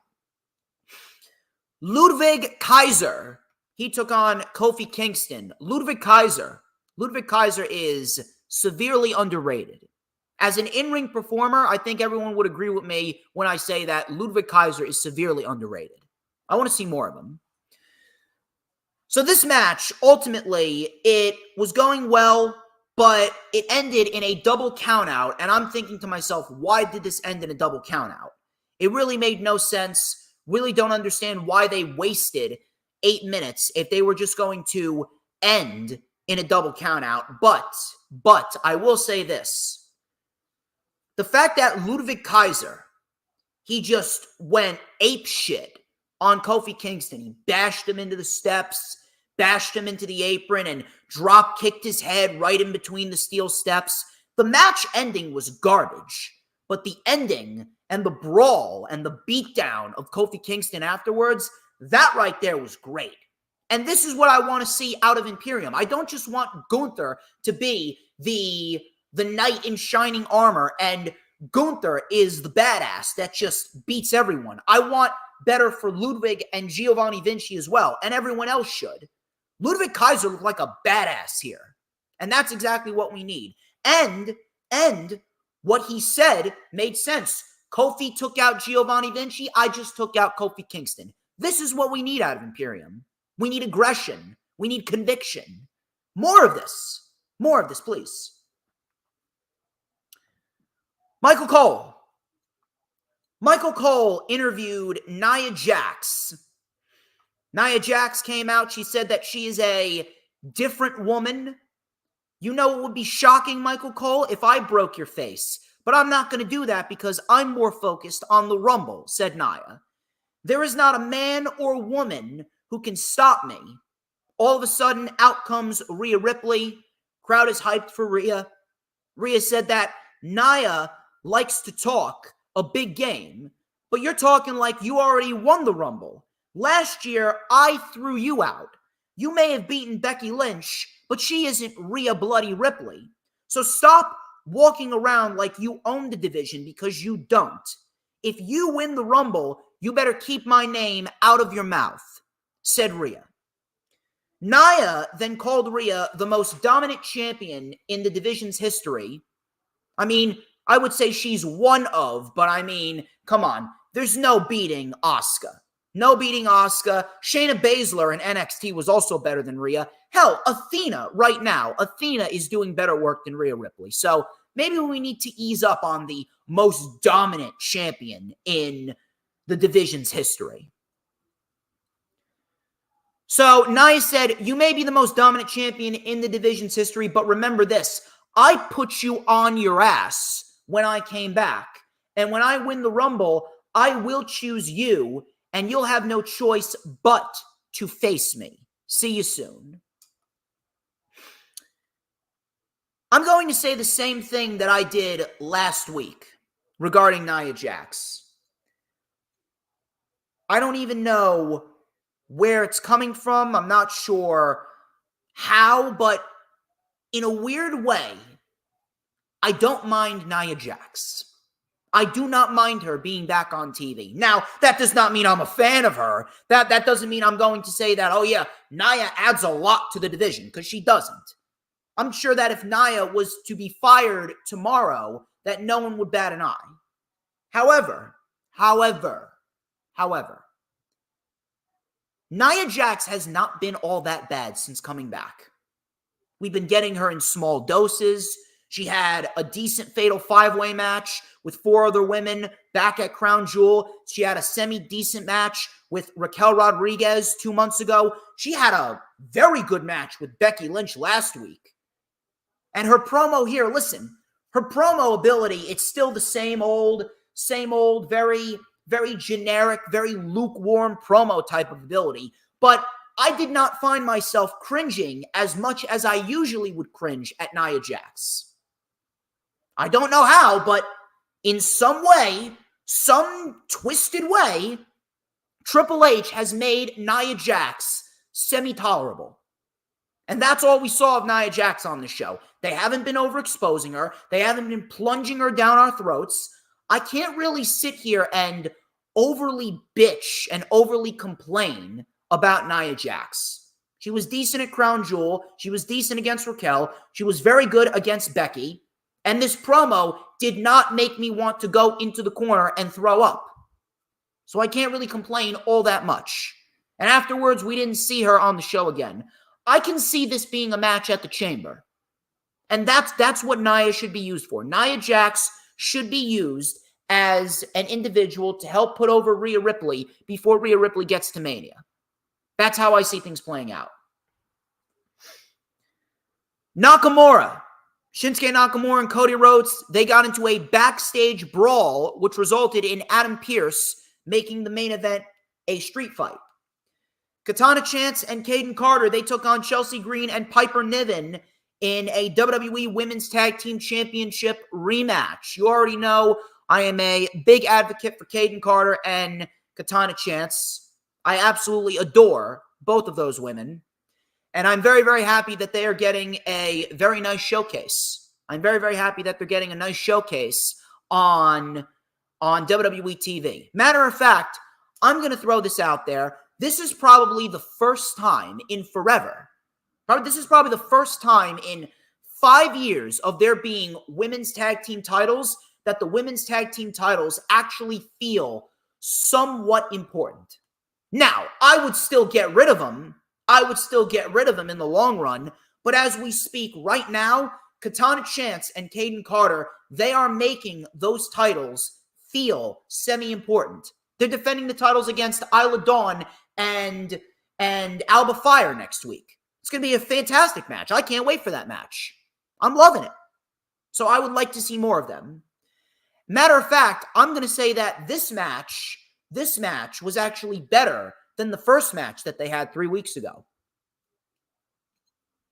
So we had Niven and Green getting lit up by Carter. Super kick for a 2. We had a running face wash by Kaden Carter. We had a Rough Rider by Chelsea Green.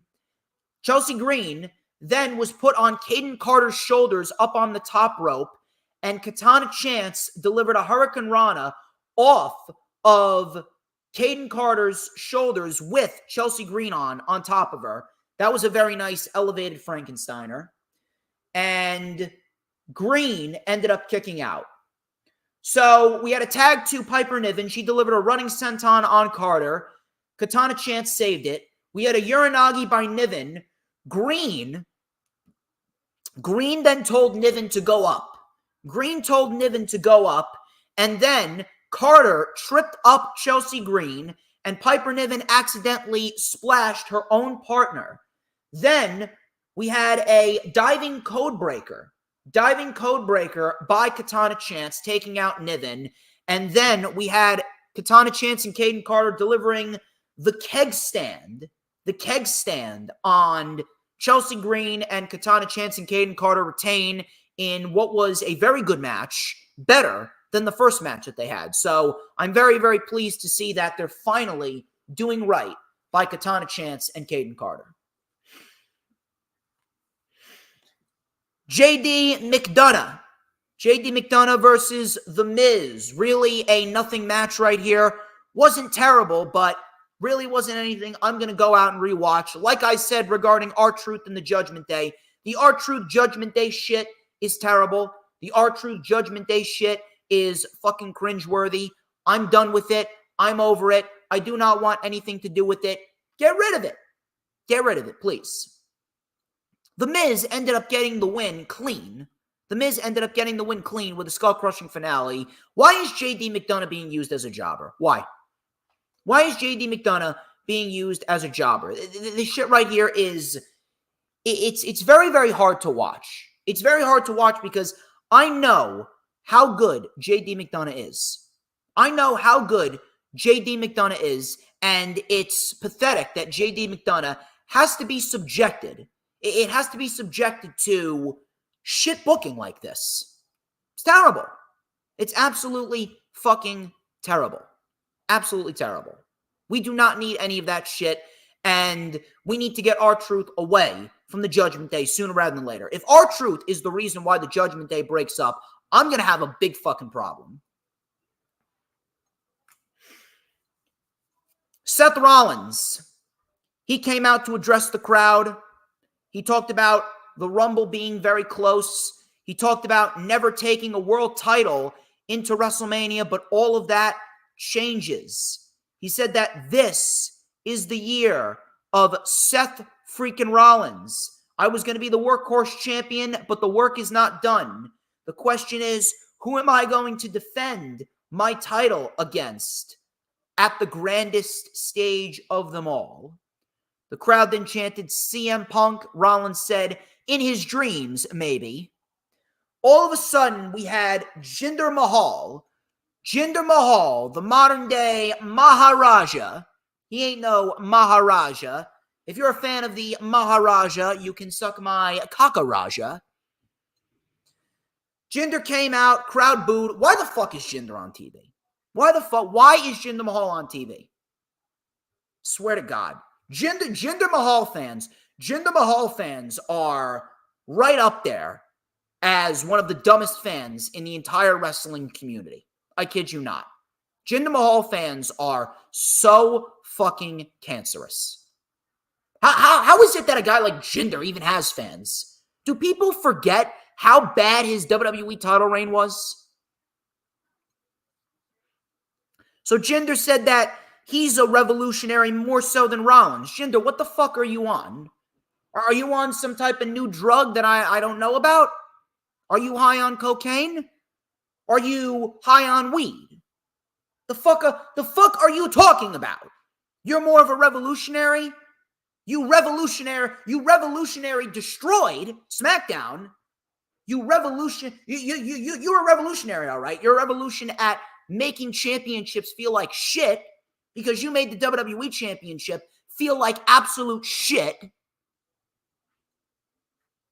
Modern day Maharaj. Get the fuck out of here. So Jinder Mahal went back and forth saying how Rollins speaks no truths and he throws childish temper tantrums when the show goes off the air. You have the audacity to overlook me? Yes, we do have the audacity to overlook you, Jinder, because you're a terrible pro wrestler. He goes, I beat Randy Orton. I did that with ease. You disrespect me, this disrespect will not be tolerated. This is the first time in a long time that I have your attention. Rollins then said, you're right. We have been overlooking you, but we've been overlooking you on purpose. We've been trying to forget about you, but after The Rock fried you last week, you came back and you got in my face. So you know what? I give you credit for that. You want to do something that will get you talked about? Take a swing, said Rollins. Rollins then said, same old Jinder. Jinder then attacked Rollins from behind. Jinder was taken out by Rollins as Rollins went for the stomp, and Jinder got out of the way, and that was it. Why? Why is Jinder Mahal in a main event level match with Seth Rollins next week? Why? I swear to God, anyone who's in support of this, they do not have a right to call themselves a wrestling fan. They don't. I'm sorry. Fucking terrible. I swear to God. Ivar and Otis. I mean, we've seen this numerous amounts of times. Again, it felt like Monday Night rehash. Ivar got the win. Just give me Ivar and Gunther. I'm not sure what you've been doing to delay that match for so long. Give me Ivar and Gunther. Give me Ivar and Gunther and call it a day. Next week, we got DIY and Dom and JD next week. Gunther returns next week. And we got Jinder Mahal taking on Seth Rollins for the World Heavyweight title next week. I know which match that I'm going to get up and get myself a snack at. Main event.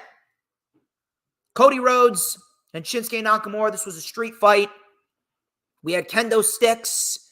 We had chairs. We had nunchucks. Nakamura then put Cody Rhodes through a table with some double knees.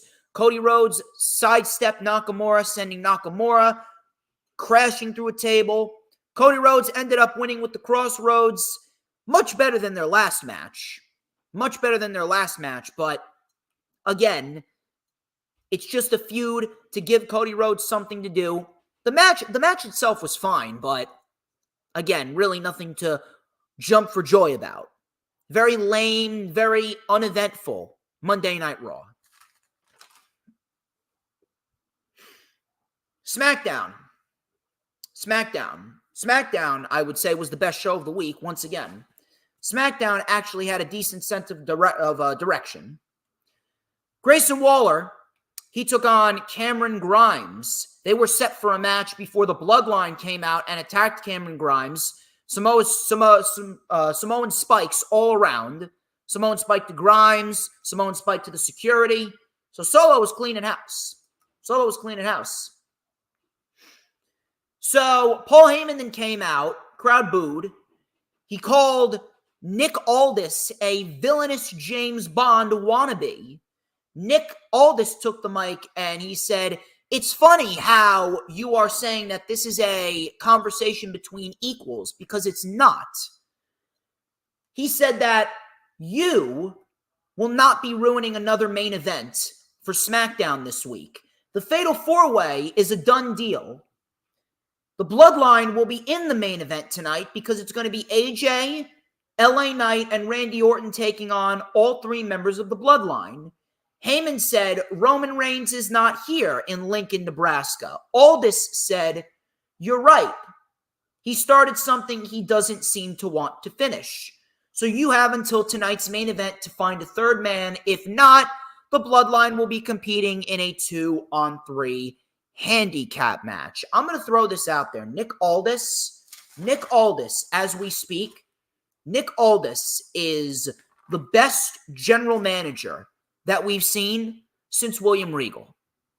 Nick Aldis has been a breath of fresh air as the authority figure. His presentation as the head sheriff in town has been great. I've been loving it. I have been loving what he's been doing. And I hope that we see more of that. Because the more of that we see, the better. LWO, they took on Angel and Humberto. Seems as though they are the new members of Santos Escobar's Legado del Fantasma. And the LWO and Angel and Humberto, they delivered a very good tag team match. Very, very, very good tag team match. So the LWO was in control early on with double Tope Con heroes. We had a hot tag to Joaquin Wilde coming back from commercial. He lit up Angel Garza, rolled through DDT. Wilde was then crotched on the top buckle. Angel and Humberto delivered a double military press power slam off the top. We had a deadlift powerbomb by Humberto for a 2 count. Poison Rana by Wilde. Super kick by Angel. Tightrope drop kick by Cruz del Toro. Cruz then delivered a twisting plancha over the top rope onto Humberto. Carlito's music then hit, and Carlito attacked Santos Escobar from behind. They brawled into the crowd, and Angel ultimately rolled up Wilde and grabbed the ropes for the win in a very good tag team match. And WWE, if they really want to, they put more of a focus on tag team wrestling. We are going to get one hell of a year for the tag team division on WWE side of the fence. This was a very good tag team match, and it was a very good way to really establish some credibility for Angel and Humberto. This is what I want to see. Logan Paul called out Kevin Owens, and he said that his cast is a liability. He said that he's going to beat him in a court of law, and you will be drained of all of your money. If you roll up to the Rumble with that cast, you can consider our match canceled. So Logan Paul obviously trying to play up the conniving, sniveling prick heel. Bayley and Bianca Belair. We've seen it numerous amounts of times. We've seen it over and over and over again, but this was actually a very good match. This was a very good match, and we did get a little underlying story. So, obviously, it was a typical Bianca Belair Bayley match, really nothing over the top, but we did have this moment where Bayley was faking a knee injury. And we had Damage Control on the outside. They didn't do anything. They did not touch Bianca Belair. Seems as though there was a little bit of miscommunication there. And then Dakota Kai, after the match, said, "We wanted you to win on your own because you got to win the Royal Rumble on your own." I like that. You could say that Dakota Kai is almost gaslighting Bayley. That right there is going to be very, very interesting. I'm very intrigued to see how this plays out going forward. Does Bayley win the Rumble? I could see her winning. If they want to have her win, I can absolutely see Bayley versus Io Sky as the women's championship match for WrestleMania. That'd be great. That'd be awesome. So Bianca ends up winning with the KOD, and obviously Bianca Belair, she is a favorite to win the Rumble, although they should not be giving Bianca Belair the Royal Rumble win. Bobby Lashley and the Street Profits, they came out to call out Karrion Kross and the Authors of Pain. Bobby said that they don't go running in the dark and they don't go hiding in the shadows. If they got an issue with someone, they come out here and they clench their fist and get ready to fight. So if you want to come settle this with us, then come out here and settle it. Paul Ellering then came out, he pointed to the screen, and he stated that Kross and Scarlett, they came up on the screen, and they stated that they are instituting a new era. And the group of Kross and the AOP, they are known as the Final Testament. I like that. I like that a lot. It sounds very convincing of a name. It sounds like a badass name. And it fits them too. The Final Testament. I like it. I like it a lot. Final Testament. Carmelo Hayes and Austin Theory. This ended in referee stoppage because Austin Theory did not rotate enough on the Spanish Fly. He didn't rotate enough on the Spanish Fly, and he landed right on his head. He landed right on his head, and I do believe that they stated on WWE's official X account that both Carmelo Hayes and Austin Theory, I believe they suffered contusions. I believe they said that they suffered contusions. Let me check. Let me check. Yes, it was. They suffered face contusions. They suffered face contusions. So they said that both of them will be okay. I thought that they may have suffered concussions. But thankfully, it's not that serious. Main event. Randy Orton, LA Knight, and AJ Styles versus Solo Sikoa and Jimmy Uso. Solo and Jimmy actually attacked Randy Orton during his entrance. Randy Orton ended up coming back. And he ended up winning the match for his team. Solo Sikoa and Jimmy Uso were at the mercy of Randy Orton. Randy Orton with an RKO to Jimmy Uso, and Jimmy Uso, he ends up taking the pin once again. Now, the match itself, I mean, we've seen various combinations of Orton, Styles, and LA Knight versus the Bloodline. We've seen this over and over and over again. What happened afterwards was a hell of a lot more compelling than the match itself. Because what happened afterwards is Styles, Orton, and LA Knight, there were some tensions brewing, but they decided to put all of their tensions aside, and they said, you know what? Fuck this. Let's all just take out our anger on these two motherfuckers. Let's take our anger out on the Bloodline. Because guess what? We are trying to win the World Heavyweight Championship, but in order for us to have a fighting chance, we need to take out the minions first, and then we'll take care of the head of the table. So we had Styles hitting the phenomenal forearm on Solo. Randy Orton then came in, hit an RKO, and it was just an all-out brawl. They started throwing Jimmy and Solo into the barricade. They were using the steel steps on him. And then we had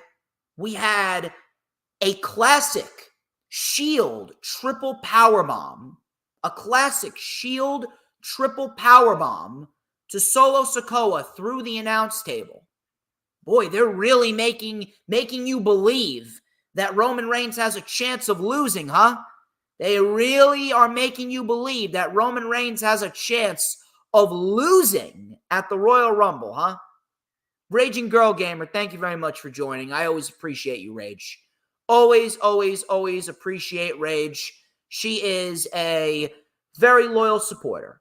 Very, very, very loyal supporter. And I am very much looking forward to seeing what you do.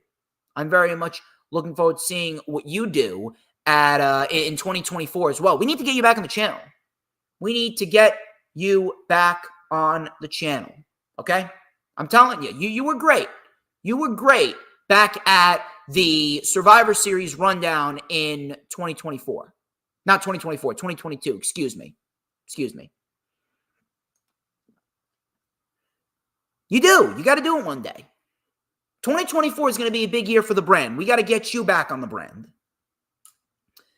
But that was SmackDown. Really nothing overly crazy, but I would say SmackDown did a semi-decent job at building some more tension going into the Royal Rumble. They really hit home on the fact that they want you to believe Roman Reigns has a chance of losing the Undisputed Universal Championship at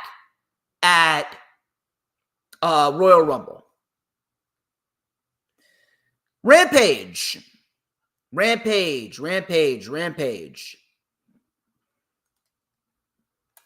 had their homecoming event. I would say that everything had a sense of direction except for the main event. I'm not really sure why they decided to put the Dark Order versus the remnants of the Jericho Appreciation Society in the main event. Kind of seems very, very stupid to me. But Rampage, we did get some decent material. On Rampage. We got ourselves Wheeler Yuta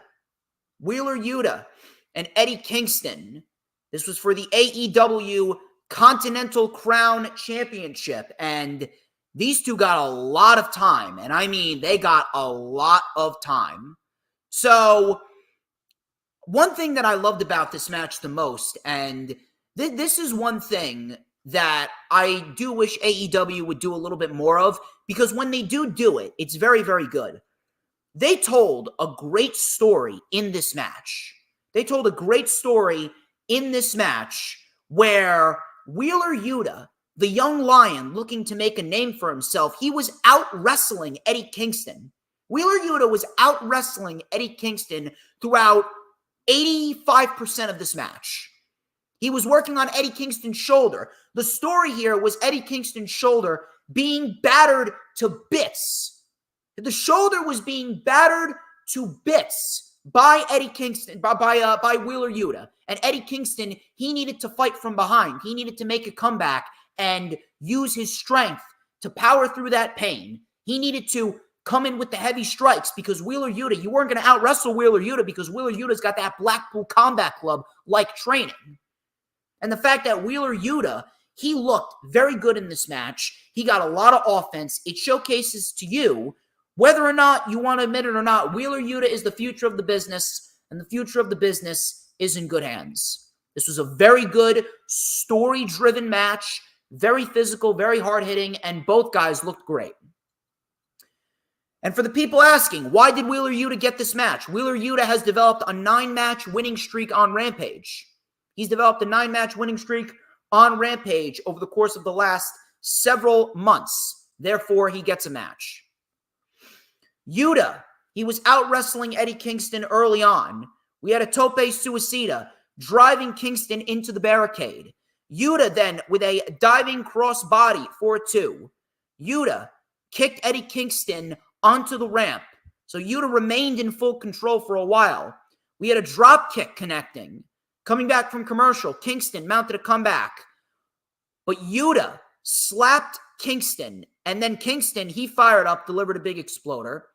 Yuta was caught with another exploder and a DDT. That got a 2 count. Yuta was then caught with some chops. Yuta then with a diving DDT out of the corner.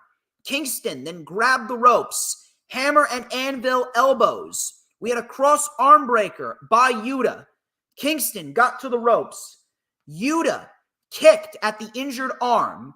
Kingston was caught with an armbar. He was caught into an armbar. And then Wheeler Yuta, he just wrenched on the arm. Kingston was then caught with a rebound German. Kingston with an enziguri, Yuta with an Olympic slam. Kingston kicked out. We had a backdrop driver, spinning back fist, half and half suplex. So this is where the end came. Kingston just had enough energy to unload all of his big moves on Wheeler Yuta. The backdrop driver, the back fist, the half and half, and the Northern Lights, back to back to back to back, one after the other, after the other, after the other. And Eddie Kingston beats Wheeler Yuta clean. Very good, very story-driven match. If there's one match that I would highly encourage you to go out of your way to watch, it is this match. Very, very, very good stuff from Wheeler Yuta and Eddie Kingston. Swerve Strickland, he took on Matt Sydal. So Matt Sydal, he was using his quickness early on. This was a very quick match, really nothing more than a match to give Swerve the win. Swerve, he was flawless here. Swerve delivered a rolling flatliner and a brainbuster combo. Swerve went for the Swerve stomp, but he missed.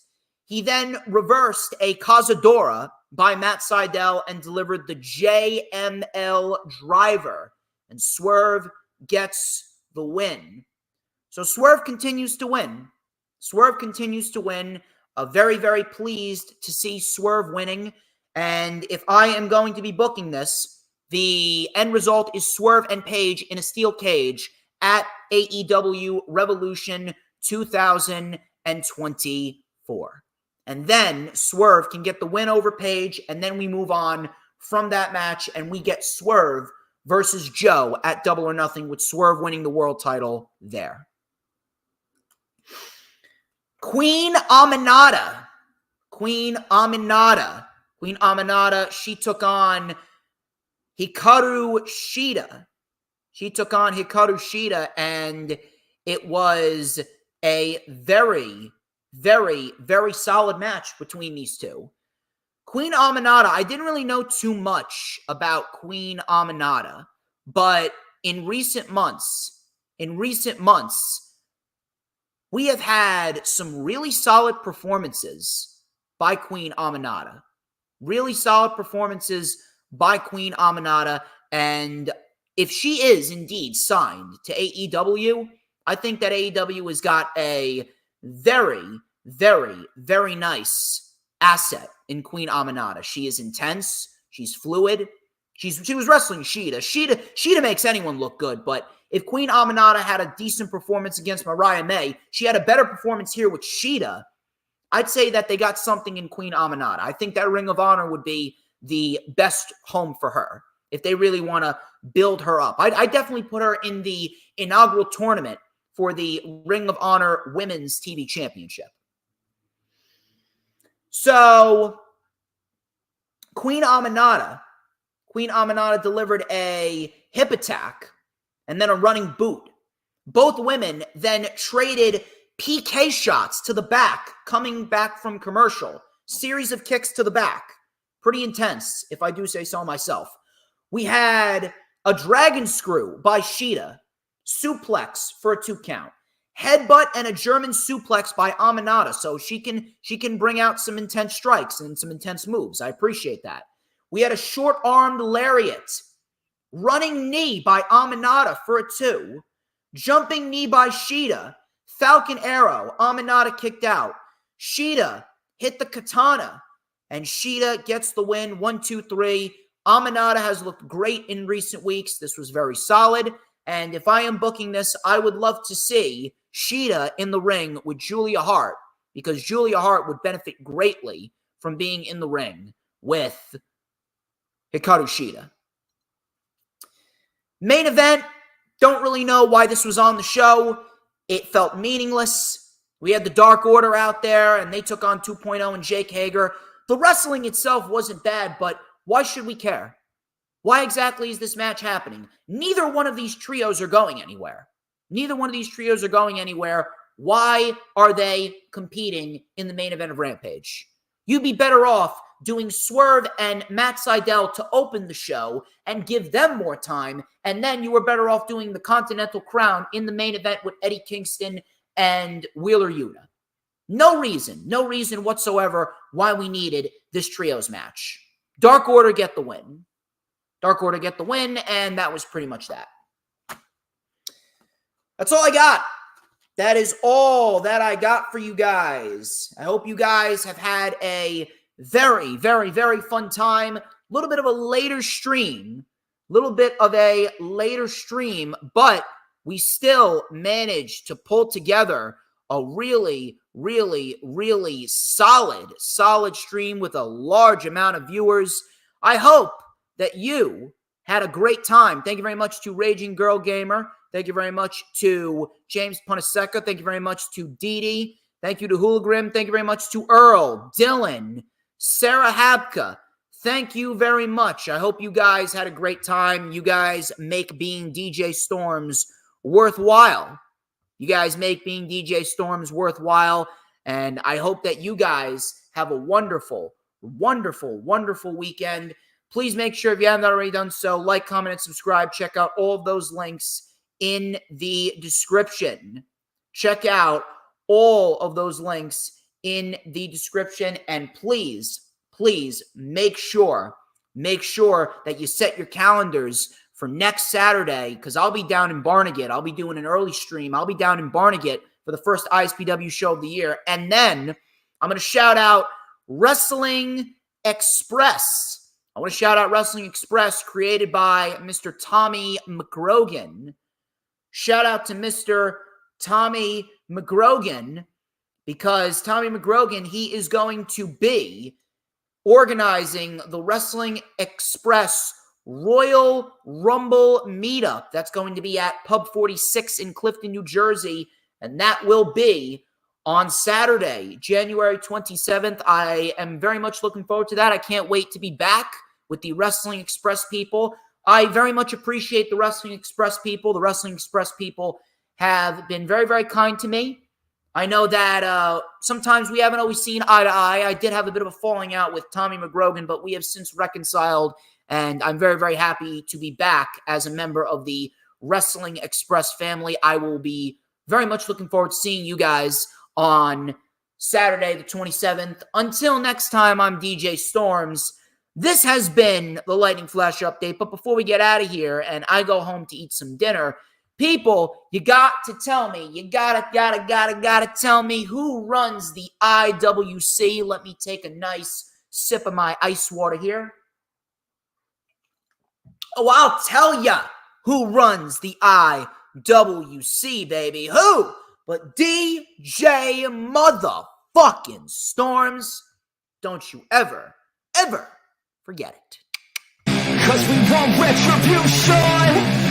Oh yeah, we want retribution. Oh yeah, we want retribution.